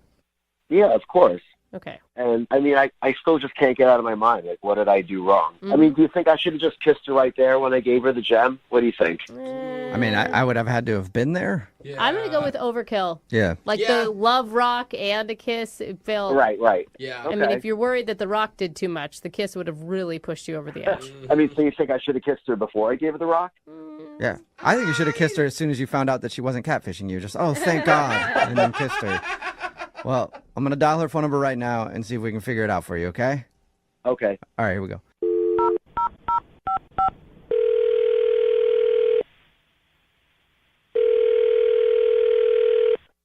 Hello? Hi, may I speak to Anna, please? This is Anna. Hey, Anna, how are you? This is Jubal from Brooke and Jubal in the morning. Hello? What's your name? Huh? What? I don't know what's going on here. I don't either anymore. Anna, my name is Jubal from a radio show called Brooke and Jubal in the morning. Your name's Jubal? Yeah. Have we met? No. Not until now. Nice to meet you.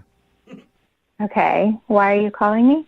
Well, I'm calling you because we do a segment on our show called the Second Date Update. Have you ever heard of anything like that? I think I've heard of it, but I've never listened to it. Okay. Well, what it is if you go on a date with somebody and then end up not calling them after, they can email us to get you on the phone and ask what happened.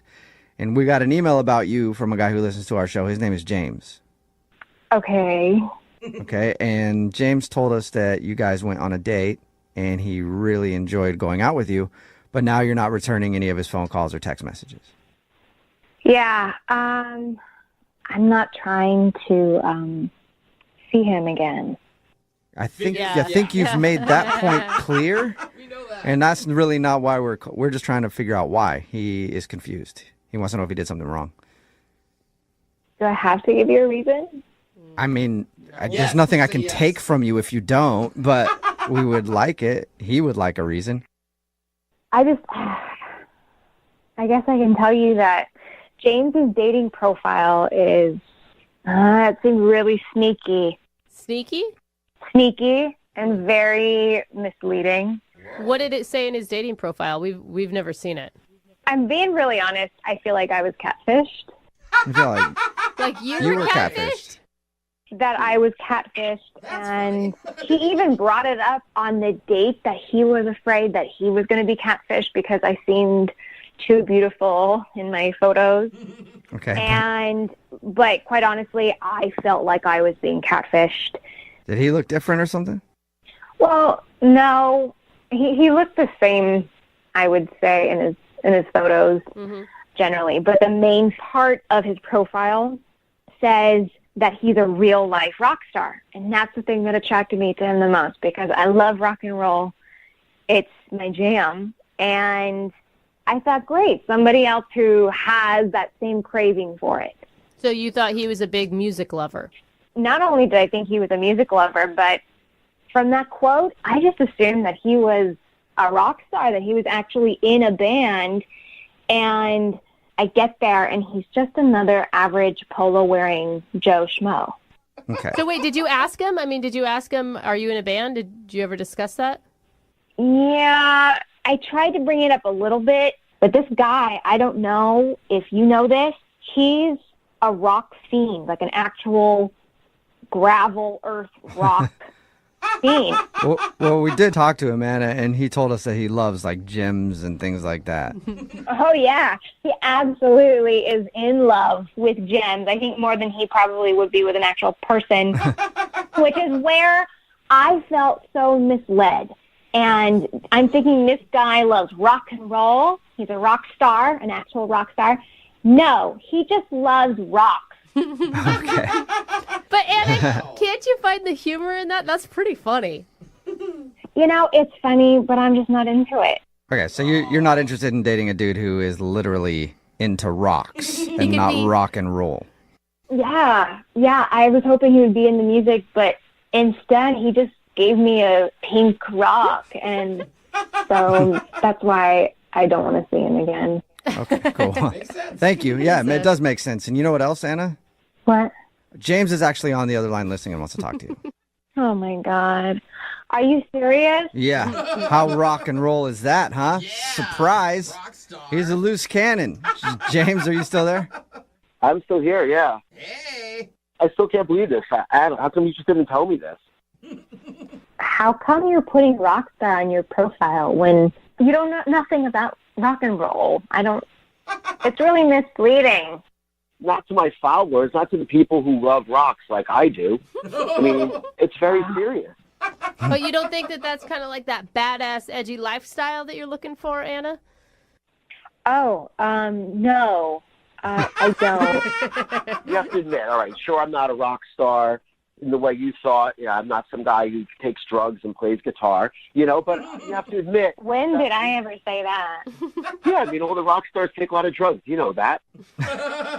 You have to. You have to take drugs in order to be a rock star. Yeah, exactly. I don't think their guitars even turn on if they don't take drugs. But you have to admit, we had a connection. I mean, you didn't feel that?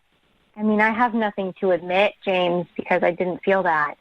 So you're trying to tell me the way you looked at me when I gave you that rose quartz rock, I mean, that was fake? Oh, no. That wasn't fake. That was just me extremely shocked. Oh. And shocked, Wow. not so much in a good way. I don't know how you can say that. I bought that for you. I mean, that cost $18. Oh, my God. I thought it was way Yeah. more than that. $18, Anna. Come on. Wow. James, I think you should start investing in something that is worth $18. Maybe, like a guitar stand or something Right. else. I think what you should do is find someone from your large following and that equally loves rock, because it's not for me. Listen, I'm going to put everything down on the line here. I've never dated anyone as good looking as you, and I'm not going to stop, And I can help you get your rocks off if you give me a chance. Oh, that's a little rock and roll, James. There's some rock. See, Anna, there's some edge to James. He didn't mean that. I think he meant it. He loves his puns. Hey, you never know. You could unleash this rock man and... Rock? Yeah, he could rock your world. Doesn't even sound sexy. Exactly. Oh, my Just God. give me a chance. And like I told you, on the date, I actually do play an instrument. It's the oboe, and I could get you in oboe. kind of a rock and roll mood, if you want. Well, Anna, what aren't you getting here? This dude is definitely rock and roll. He's full of rock puns. He plays an oboe. Honestly, I think you should give him a chance, Anna. What's wrong with just one more date? He sounds funny. He has confidence. I mean, that's a rock star. Well, then maybe you should date him, and you found all the best characteristics about him. Well, first, let me ask you, Anna, would you like to go on a second date with James? We will pay for it.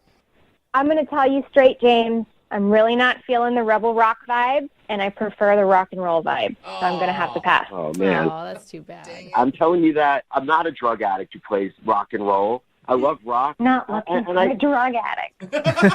Yeah. Anna's looking for more like a band dude, not necessarily just a straight up drug addict. I don't want to take you to rehab, James. I just want to take someone on a second date. I just picture her trolling the streets for a crack addict. All right. If you don't want to go out with me, that's fine. But is it all right if I at least tell my friends that we're dating? Anna, is that okay? Yeah. Come on. You can't be that desperate. I really am that desperate. Like, I'll just pretend we're going out for like 2 or 3 weeks. I mean, we sleep together all the time, obviously. But then, and then I'll just tell them I broke it off because you didn't love rocks or something like that. Broke it off. All right. I guess you're kind of funny. You can go out for 2 weeks with me with fake me. But then you're going to have to end it, James. Is that a deal, James? All right, thank you. I feel like that's a win. Yeah, that is a successful second date update. You didn't get a second date out of it. You got a fake girlfriend for 2 weeks. Congratulations. Thanks, guys, for all your help. And I swear, you're not going to be sorry about this. You're going to have a great next 2 weeks. Brooke and Jubal in the morning. The text in at 78592 says, the guy sounds like a rock star to me. If you missed today's second date update, James and Anna went out for coffee after they went to a rock store where he bought a rose quartz rock for her which is supposed to symbolize love, and he wasn't wondering why she wasn't calling back. When we got her on the phone, we found out the reason she wasn't getting back to him was because when she met him, she thought he was into rock music, because on his profile he called himself a rock star. And he is a rock star. He's just into actual rocks. Yeah, play on words. Yeah, she felt catfished by James, especially because he calls himself a rock star. You know, though. And she said that he's not a rock star at all. He admits that he's not edgy, and Anna thought that he has a huge following online because of rock music. And he was in a band, but he's not in a band at all. He just likes rocks a lot. Even if it doesn't work out with his fake girlfriend Anna, because now they're going to be fake for a couple weeks, he's got a lot of options on our text board. Yeah, people are into the rock star, like when you're using rock literally too. And he was funny. People are like, he's actually a really funny guy. I'm not worried about him. So he'll be all right, I think. They didn't go out again. But remember, if you want to do a second date update, all you have to do is email the show, and we will call the person who didn't call you back. Also, if you've been in a car accident, don't email the show. I don't want to hear about it. But I know who does want to hear about it. The Advocates. It's 206-512-3555, online, advocateslaw.com. They'll make sure you get all the money that you're owed from the insurance companies if you're in a car accident, because the insurance companies don't want to just give you cash, and you might need medical bills paid or your expenses in getting your car repaired. And if you don't call them, then you're not going to get the best result. Trust me, consultation is free. They've gotten over $100 million for their clients, so give them a call, 206-512-3555, online, advocateslaw.com. I'm trying not to sneeze right now, so. Oh, I can hear it. It's like, it's that tickling right in the top of your nose. Anyway, Brooke and Jubal's direct deposit is still on. Coming up in just 5 minutes, I'll be calling out a name worth $12.